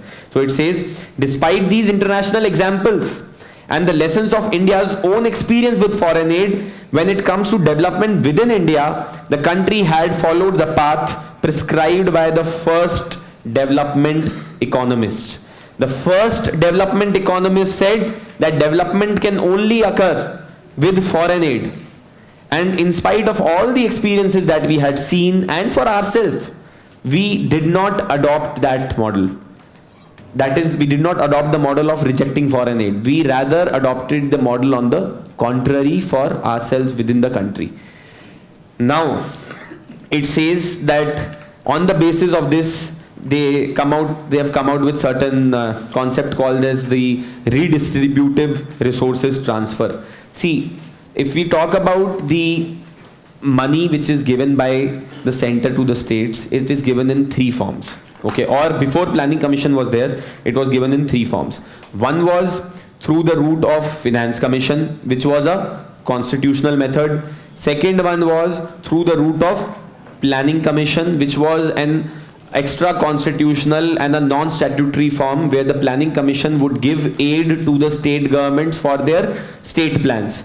And then this was in form of additional central assistance, normal central assistance, special central assistance, and all of those things. This was completely discretionary, and this was on the basis of discretion of the planning commission and the central government. And the third one was the centrally sponsored schemes, where a particular line ministry would have a scheme such as, let's say, a Sarv Shiksha Abhiyan or a National Rural Health Mission, etc. And the central government ministry would decide how much money has to be released to a particular state, right? Now, it says that this money, if we try and judge the impact of giving of these resources from center to state on whether this foreign aid model has worked domestically or not, we would have to see that if a particular state got resources, whether it developed or not. Okay, what has been the realization? And it says that we are not going to do it simply, because that will not be correct. So therefore it comes out with some newer term which is called as redistributive resource transfer. So it says that the transfers which have been made from the center to the state will be adjusted as per the per capita GSDP of the state. That is the per capita gross state domestic product से adjust करके जो extra resources बचते हैं, we will be taking that into account as a redistributive resource transfer and try to see that has the state been benefited out of that. So I'll just read out. It says, in this light, this chapter utilizes the concept of redistributive resource transfer. RRT to a state is defined as gross devolution to the state adjusted for the respective states' share in aggregate gross domestic product. तो अगर किसी state को 10 करोड़ रुपया मिला और उसका GDP 5 crore था, तो उसका आरआरटी 5 करोड़ होगा, एंड अगर किसी को 10 मिला और उसका जीडीपी 2 था, तो उसका आरआरटी 8 होगा. ठीक है. सो आरआरटी के बेसिस के ऊपर they are now going to see that whether this model of development was successful in India और नॉट. ठीक है. नाउ जी, हाँ बिल्कुल पोस्ट एनालिसिस कर रहा है. So it is trying to see whether this was successful और not, and has this now, because we have to see that what should be the model which we should adopt going ahead, right? So it says that the relationship between per capita RRT and per capita GSDP shows that as expected poor states receives the highest transfers, which is clear. So इन्होंने पहले एक draw किया कि हम RRT को लेंगे और उसको हम मैप करेंगे पर कैपिटा GSDP के साथ, स्टेट के ग्रॉस डोमेस्टिक प्रोडक्ट के साथ. और जब उन्होंने मैप किया तो they obviously came to realise that the poor states were getting the maximum amount of money. One is that. Second, it says that despite such flows over the past few decades, higher the RRT, the slower is the growth, the smaller is the share of manufacturing in the gross state domestic product, and the lower is its own tax revenues. So, in a way, it is being proved right that when you spend more money on the state governments when you give them more aid, foreign aid, in a way that central assistance is being given, it's not helping them. Their manufacturing sector is not getting developed, their own tax revenues continue to remain very low, and their own growth rate also remains to be very slow, right? And then it suggests that there might be something called as an RRT curse. So the more you take, the slower your growth will be, the greater the number of problems you will be facing as a state economy. ठीक है. Now then it says that what happened with economies with resource base. So there were two models. So let's see that what happened with economies with resource base. So they identified that these are the states which are having the maximum possible amount of resources, with maximum mineral natural resources. And then it said that in case of the states with natural resources also, the growth was seen to be slower. Okay, so in your this only, it should be mentioned somewhere in chapter number 13. It says that it is found that economies with abundant natural resources have grown less rapidly than the resource scarce economies. Economists term it as resource curse. So RRT curse तो हमने पढ़ा ही. There is something called as resource curse also.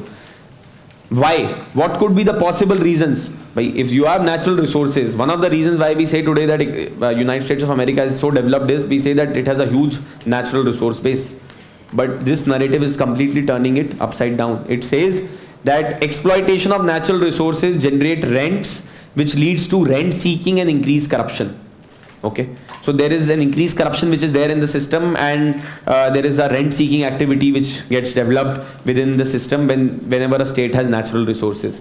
And you will realize that also. आप सबसे बड़े scams देखिए India में. See your 2G scam, coal scam, all of the KG basin scam, all of these are related to natural resources, right? Exposes countries to commodity price volatility which can destabilize growth. So because suddenly there will be a lot of some particular material or natural resource which will be available, the commodity prices will fall down or they will be increasing, and there will be a lot of shocks which will be there in the economy and which affects the economic growth. And the third, it says, is natural resource ownership like foreign aid makes countries susceptible to Dutch disease. So similarly, as in case of natural resource ownership and just like foreign aid, the countries can become very susceptible to the Dutch disease, right? So these could be the three probable reasons for the resource curse.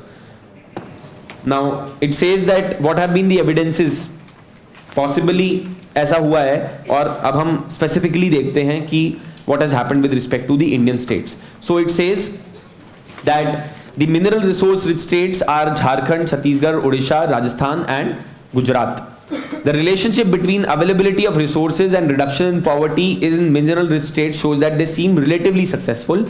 Their poverty ratio fell by around 31% over nearly 2 decades compared with 28% in the other states. So it says that it's not like resource curse is always very bad. It can lead to greater reduction in the poverty rates. But however, the gains were not passed on equally to all the sections of the population in these states.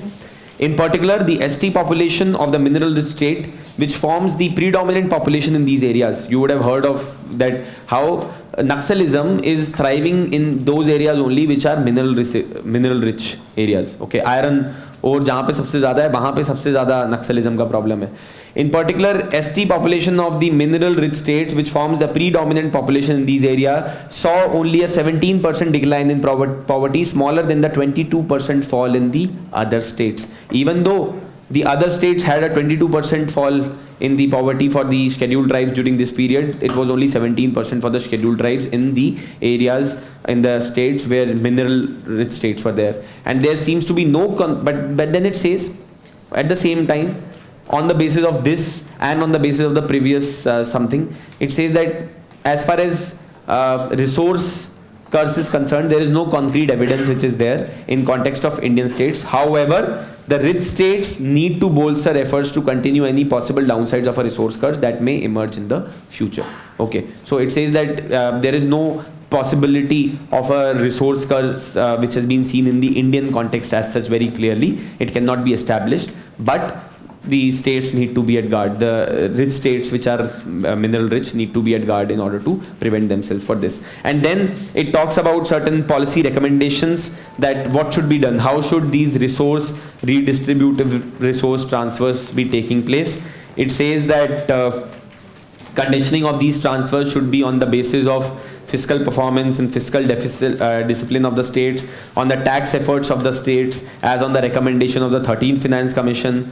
It also says that the transfers should be based on the governance which is being provided in the state. Okay, so if there is corruption which is there in the scheme, the money should be stopped and it should be linked to the governance which is there in that state. Also, it says that redirecting flows to households, that is to redirect a certain portion directly to the households rather than giving it to the states and then the state government distributing it amongst the people. Why don't you directly give it to the people within the states so that the number of layers get reduced and the money gets directly transferred to the household. So, and then it talks about natural resources also. What should be done with respect to states which are rich in natural resources? It gives a verdict of the Supreme Court of India on the Goa mining case and all of that thing. You could read about it on your own. Okay. Now, the last topic for today, this is chapter number 14th, competitive sub-federalism. The image which you see in the background is the image from Gurgaon, National Highway 48 as it is now, earlier National Highway 8, and there was this huge jam. Okay. Did any one of you get stuck in this? You did. Very good. What did you do? There is nothing which you can do except praying and listening to ads on radio. Okay, so now this is a very interesting chapter. Okay, this is perhaps the most interesting chapter and the most well written chapter as far as this year's economic survey is concerned. In my opinion, somehow I feel that the economic survey this year is not really well written. The previous economic surveys were much better, but again, that's my perspective. So, before you label me something, this has been written by Arvind Subramaniam, not written by PM Modi. So, and Arvind Subramaniam only wrote the last year's economic survey also, and that was last year also. That was good. Okay, so, so now let's talk about this particular chapter. See, this particular chapter is very interesting in the sense it says that urbanization is something which is very important for India, and urbanization is going to drive India in future. In fact, you would have read this famous line or known this famous line for a long time that the cities are engines of growth, right? And that's true particularly in context of India because today we have almost 1/3 of our population living in the urban areas of the country and more than 3/5 That is, more than 60% of the GDP of India comes from the cities, right? And we are rapidly urbanizing. And if you look at the rate of urbanization in the country, as recently as in 1991, this is all the data which is there in the economic survey only. It says that there were only 220 million Indians who were living in the cities, and which was almost 25% of the population. And 2011, we have almost 33% people, those who are living in the cities of the country. Urban Indians now form 1/3 of the population, and they produce more than 3/5 of the country's GDP. The exodus of rural Indians into the cities over the coming decades will pose tremendous challenges for the government. So urbanization is a very key area for focus for the government. It has to be a very key area of focus for the government. A lot of GDP is being created. People are moving towards the towns, and we need to ensure that the services which are provided to both the migrants as well as people, those who are original inhabitants of the towns, is up to the mark, right? Because then only would we be able to have sustainable cities contribute positively to our economy, right? And interestingly, in this it says that there is both challenge and opportunity which is associated with it. See, migration of people to the urban areas from the rural areas creates an opportunity also, because there is this workforce which is migrating. You can use them for productivity, but this is a challenge as well, and if this challenge is not dealt properly with, it can lead to havoc. Okay, so what does the economic survey says? It says that what are problems with India's urbanization. India's urbanization rates, first of all, it says, appear to have been similar to that in other countries. So there are some graphs which are given, and it says that whatever level of economic development that we have in India today, it puts it on the basis of the per capita GDP. It says that we are on the same rate as most of the developed countries of the world, or most of the countries of the world have done. So as far as the rate of urbanization is concerned, overall, we are doing pretty well. Right? It's not that we are lagging behind in our urbanization, or we are more urbanized or less urbanized. But it says that even though the overall numbers in urbanization are okay, our patterns of urbanization, that is, which city is more urbanized, how much urbanized, and all of that is not. Now, again, geography students. There was a scientist whose name was G.K. Ziff.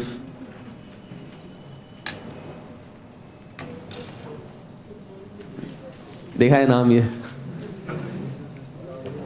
Geography, यहाँ you geography, right? You are geography. पहले देखा था हाथ उठाते हुए. हाँ, बताओ GK GIF law क्या बोलता है GIF law? P1 by n primate city concept basically. The smaller cities will be in some ratio to the largest city. Okay, so this is a primate city concept which was given by G.K. Ziff. Okay, geography students pay attention. Non-geography students also, please try and understand. See, basically what it says is that the largest city, let's say if the largest city has some X population, right, and we term it as P1, the largest city in any particular country, and if we arrange the other cities in terms of their population in a descending order, let's say P2, P3, P4 in terms of their population.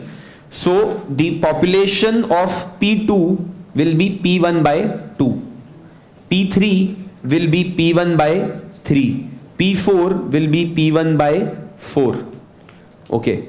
So it says that primate city, that is, one city will be having primacy over all the other cities in the country. There can be multiple primacy also, but largely primacy will be followed. This was a concept which was given by G.K. Ziff. Now, this concept has been used by these people in the economic survey to show that how India has not urbanized properly. We have urbanized, but we haven't urbanized in a proper manner as it has been done across the world. So it says that in case of countries such as USA, Brazil, etc., this primacy concept is applicable properly. So it says that if a plot between the logarithms of a city rank and city population illustrates the point, in case of countries such as Brazil and USA, the coefficient is is somewhere around -1.4 and -1.28. Okay, which is very close to, which is basically tells that the cities are following this rule. But in case of India, that coefficient is very large. So that is that India, there is a problem. We are not following the ZIP law. And what does it mean? Many of the smaller cities are unusually small. So therefore they are not able to follow the ZIP law. And many of the bigger ones are also small. So many of the bigger ones are also small as compared to what they should have been, and the smaller ones are also small. So the ZIP law is not being properly followed in India. That tells us that urbanization is happening in a very haphazard manner, and this ZIP law which is applicable almost to biggest countries of the world is not applicable in India. Okay.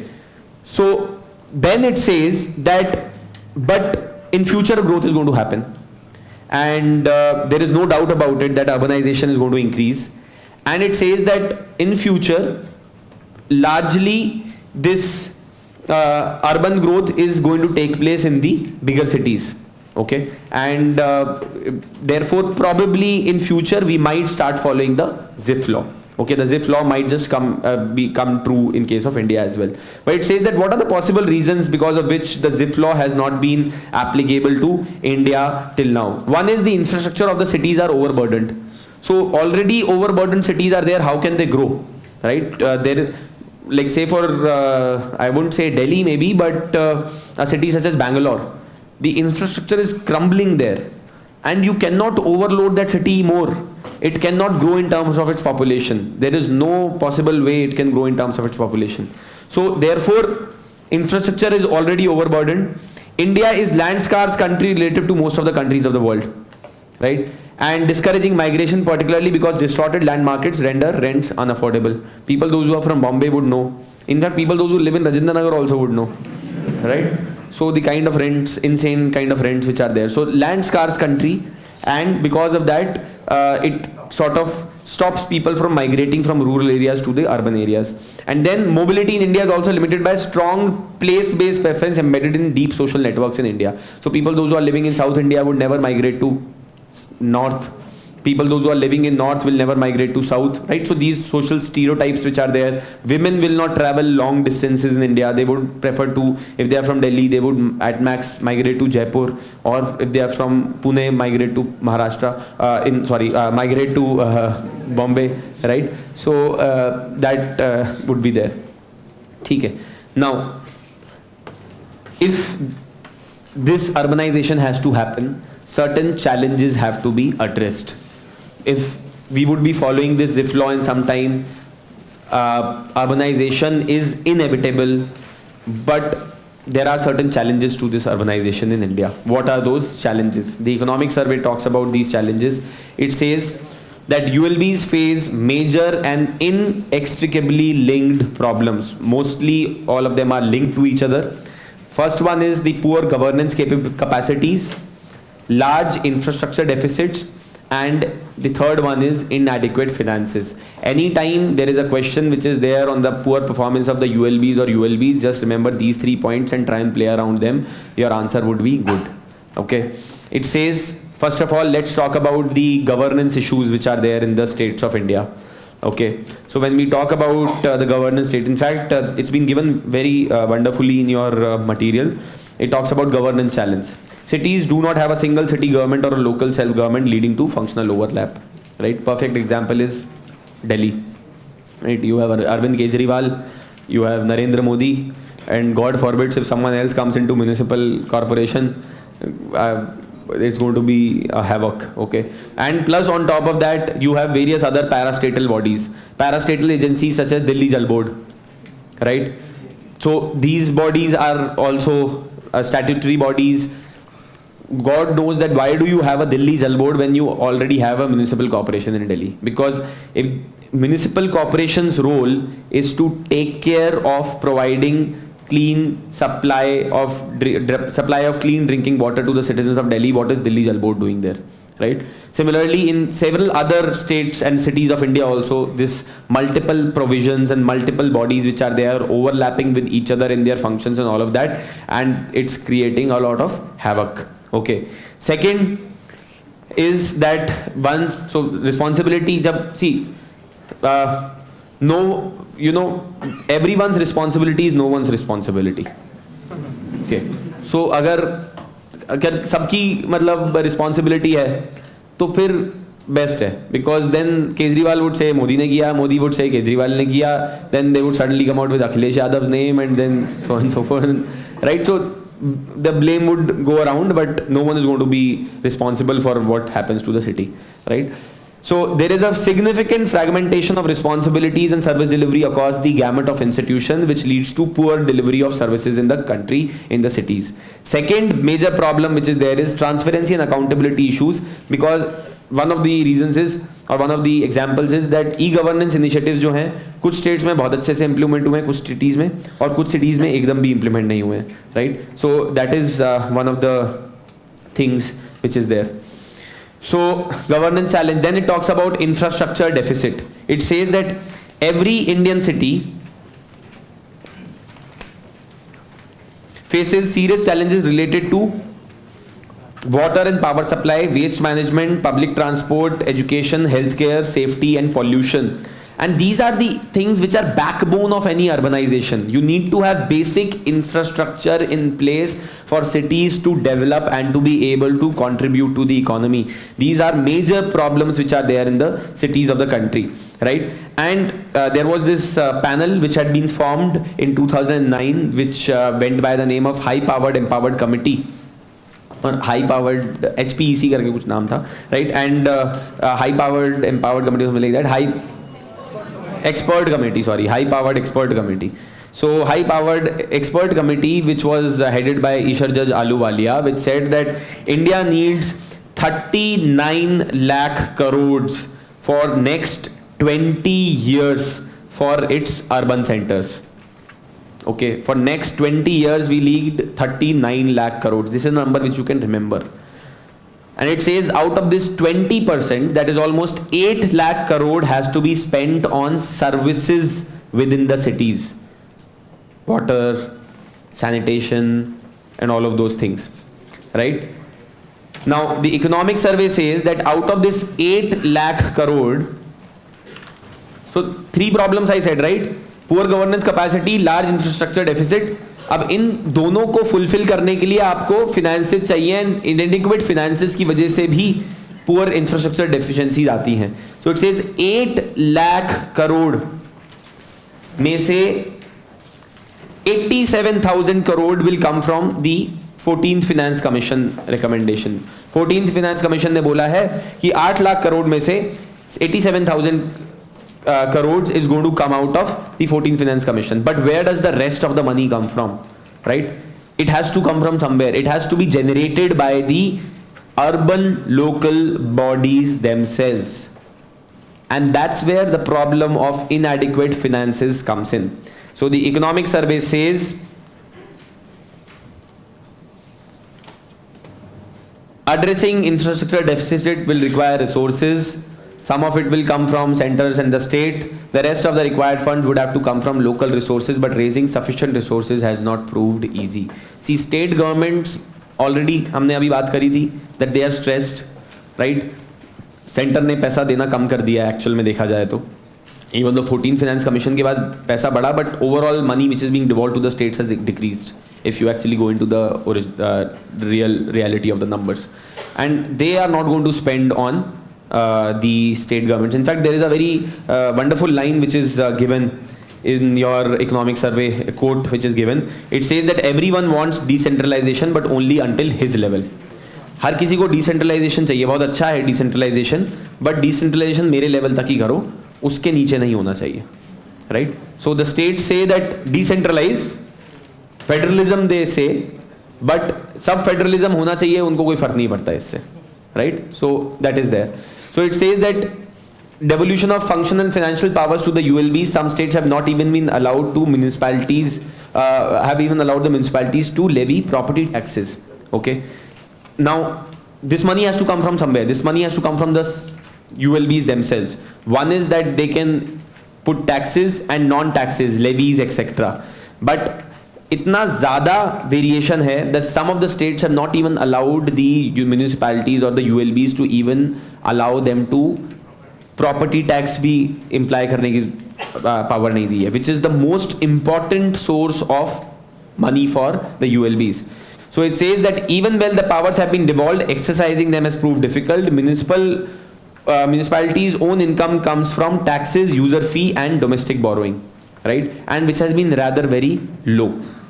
And also another thing which the economic survey says is that as per the data, Jin cities में quality of according to data and experiences across cities in India, there is direct positive relationship between quality of service to citizens and adequate staffing in the ULBs. अब ULBs की staffing के लिए भी आपको पैसा चाहिए, that is infrastructure deficit को fulfill करने के लिए भी staff चाहिए, staffing के लिए आपको पैसा चाहिए. So again, it's a completely vicious cycle which the urban local bodies have sort of got into, right?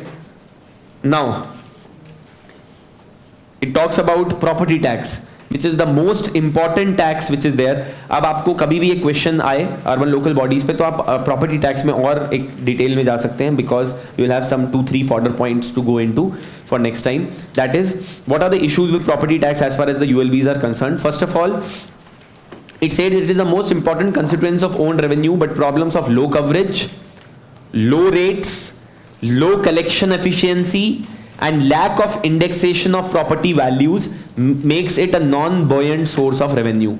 Remember these: low coverage, low rates of property tax, low collection efficiency, administration is very slack, and then the indexation of property values also is very poor. That is, it's not linked properly that posh areas should give more property tax, areas which are downtown should give lesser property tax. That's not been done. It makes it a very poor source of revenue for the bodies. So remember this, I just said that even when powers have been devolved, it has become very difficult for them to get money, and this proves it. Another it says is ULBs by and large have not been able to levy adequate user charges to cover even the operation and maintenance cost. तो जो उनके even basic maintenance cost है और जो operational cost है वो इतना पैसा भी नहीं ले पा रहे हैं सिटीजन से that they can cover them. They are running in losses, huge losses, right? You would have seen that some months back there was these entire kachara which had been lying on the roads in Rajendra Nagar and lot of other areas. The reason for that is that the Municipal Corporation of Delhi did not have enough money to pay to its employees, right? And issuing municipal bonds has been challenging owing to the poor state of ULB finance and governance. One way of generating money for the municipal bodies all across the world is to issue municipal bonds, where what the municipal corporation does is that it issues bonds to citizens. Citizens give them money and they get some interest rate on these bonds. How do they get these interest rates on bond? Let me give you an example. Let's say in Delhi, the state government decides that we have to create some super technology metro, okay, or we have to develop some kind of public transport, right? And now they need money for this. What they will do is that they will issue municipal bonds. From these municipal bonds, they will get money which will be used for financing the metro. And whatever money which will be generated out of running this metro will be used for financing the bonds.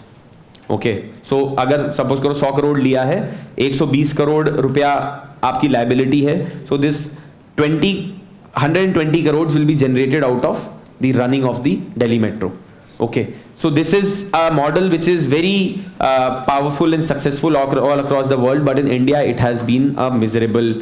It has been very miserable. So what is this entire concept of municipal bond? Not given in your economic survey. It says that municipal bonds have been in existence in India since 1997. Cities such as Ahmedabad, Bengaluru, Nasik, and Madurai have issued them, mostly privately placed with the institutions and not tradable. So you can give them to certain institutions, but it cannot be traded among the citizens and all of that. As a result, municipal bond issues only touched this much amount of money, and there have been no new issues since 2010. There has been no new issues of the municipal bonds which have been taking place since 2010 by these cities. Okay. Then it says SEBI now has finally come out with certain conditions so as to develop the municipal bond market. The problem is it's a demand supply problem in case of the municipal bonds in India. Okay, so if I just come to the problems of municipal bonds, so these are the two problems which are there, which have been quoted by a study. One, it says on the demand side, the conservative approach of the insurance and pension firms to invest in municipal bonds and limited credit enhancements for municipal bonds limit the potential demand for these bonds. And plus, people are also not very keen to buy these bonds because something what happened in case of China, that some municipal bodies defaulted. Okay. So why would people invest in New Delhi or some South Delhi Municipal Corporation or the East Delhi or the West Delhi Municipal Corporation? Because they know that इनसे खुद के employees के पैसे दिए नहीं जा रहे हैं, right? How are they going to give us the money for our bonds, right? So that is one thing. And then it says on the supply side also, issues such as very few municipal entities with high credit, lack of incentives for municipal bodies to tap debt market. वो भी बोलते हैं कि why should we do this? इतनी सरदर्दी क्यों ले? Preponderance of institutional finance, their finances are completely in a very bad state. And lastly, absence of any particular requisites to issue bonds serve as a major impediment for these bodies to give out municipal bonds. Now, therefore, the SEBI has recently come out with certain regulations so as to develop the municipal bond market in India. One, it says the corporation needs to have investment grade credit rating. So rating is done by these rating agencies. They should have a good credit rating and must contribute at least 20% of the project cost. ऐसा नहीं होना चाहिए कि 100 करोड़ का project है और 100 करोड़ सारे citizen से ले लिए, 20 करोड़ खुद से डालो, 80 crore raise it through municipal bonds. Then it says it must not have defaulted on any loans in last 1 year. पहले अगर एक साल के अंदर if you are a Vijay Mallya, then you will not be given any new money. And then it says required to maintain full asset cover to repay the principal amount. Okay. Revenues from the project for which bonds were raised are to be kept in a secret escrow account, and the banks or financial institution would monitor the account regularly. It should not happen that you take out money out of these bonds for your own travel purposes and for your own profligacies, right? So it says that what are good examples? USA and UK municipal bond markets have proved a wonderful boon for the municipal corporations. China के अंदर government is reported to soon start a full-fledged nationwide market called the muni bonds markets. Okay, so municipal bond markets के नाम से they are going to start a full-fledged market where you can trade with on municipal bonds. And this is a report which came out by a particular organization which says that a potential of almost rupees 1,000 to 1,500 crores per annum can be raised through municipal bonds over the next 5 years by the major municipal corporations in the country if this route is explored properly. Okay, so this is about your municipal bonds. Now another thing which your economic survey mentions is that as far as the property tax is concerned, it says ki in case of cities such as Bangalore and some city it had said, yes, Bangalore and Jaipur right now are collecting just no more than 5 to 20% of their property tax potential. अगर वो अपने property tax की potential को ही explore properly कर लें, तो they will be able to get enough money for them to sustain properly. But they are not sort of implementing the property tax properly, right? So what is the way ahead in order to improve the state of the municipal bodies in India? It says the state should empower cities to levy all feasible taxes. Please give them taxation powers and financial powers. Efficient collection of taxing base. There is need to adopt the latest satellite-based techniques to map urban properties in order to tap full potential of property tax. Property tax को properly implement करने के लिए आप GIS का use कीजिए so as to, in fact, there was a study which had been done by this organization called as Janagra, which is based out of Bangalore. And Janagra, when they conducted this study, they said that on the basis of that only they said कि Bangalore सिर्फ 5% of its property tax levy कर रहा है इस समय. And then it says that Higher bodies should also cede power and share resources with local bodies. Finance Commission can play a very crucial role in this. Finance Commission can sort of give a nudge to the state governments, tell them that you need to give and share money with the local bodies. And then it says also data and transparency can play a very important role. Grants to ULBs by MOUD can be more tightly linked to comprehensive and updated data closure and transparency. Whatever money is being given by Ministry of Urban Development for JNNURM and now the new scheme which is there, for all of these things, the money when it is being released to the ULBs, it should be transparent and it should be linked to performance. And then it says Niti Aayog should compile comparative indices of a municipality's performance annually. This index should be based on actual accountability and administrative capacity to deliver the core public services. See, I'll tell you, what the economic survey finally tries to say is that just the way we have competitive federalism in the country, which is now thriving, where each and every state is competing with each other so as to attract investment, right? You have the Vibrant Gujarat Summit happening, then the Sunrise AP happening, and the Delhi Investment Summit happening, and all of these states are trying to woo investors. They are trying to get in more money into their state, and each and every one is trying to compete so as to get a share of the pie. Similar thing also needs to happen in case of the urban local bodies also. There needs to be competitive sub-federalism in the country. Probably for that, one of the things which can be done is Niti Aayog can come out with an index which can say that, okay, these are the cities which are the best in terms of doing business, in terms of infrastructure, law and order, and so on and so forth. And then whichever of them do well, they should be getting, that obviously would be a benchmark for the investors and all of those things. Okay. So this is about the recommendations in this particular section. Now, this is my email ID. I would be rushing right now. I have to go somewhere. This is my email ID, and I always keep repeating this. There are some emails which are still pending from December. I will reply to them shortly. January की mails mostly reply हो गई हैं, है ना? But one thing, December and November. But one thing which is there is that please don't, please try and see that if it's a query which is actually an academic query rather than being a general existential question of your life, right? Those are questions which are difficult for me to answer, right? Thank you so much. You can mail me your queries. I'll be there after the class tomorrow when you will be having your economic survey. Uske baad I'll be there only backside. So if you have any doubts, we can deal with them at that point of time. Okay, thank you.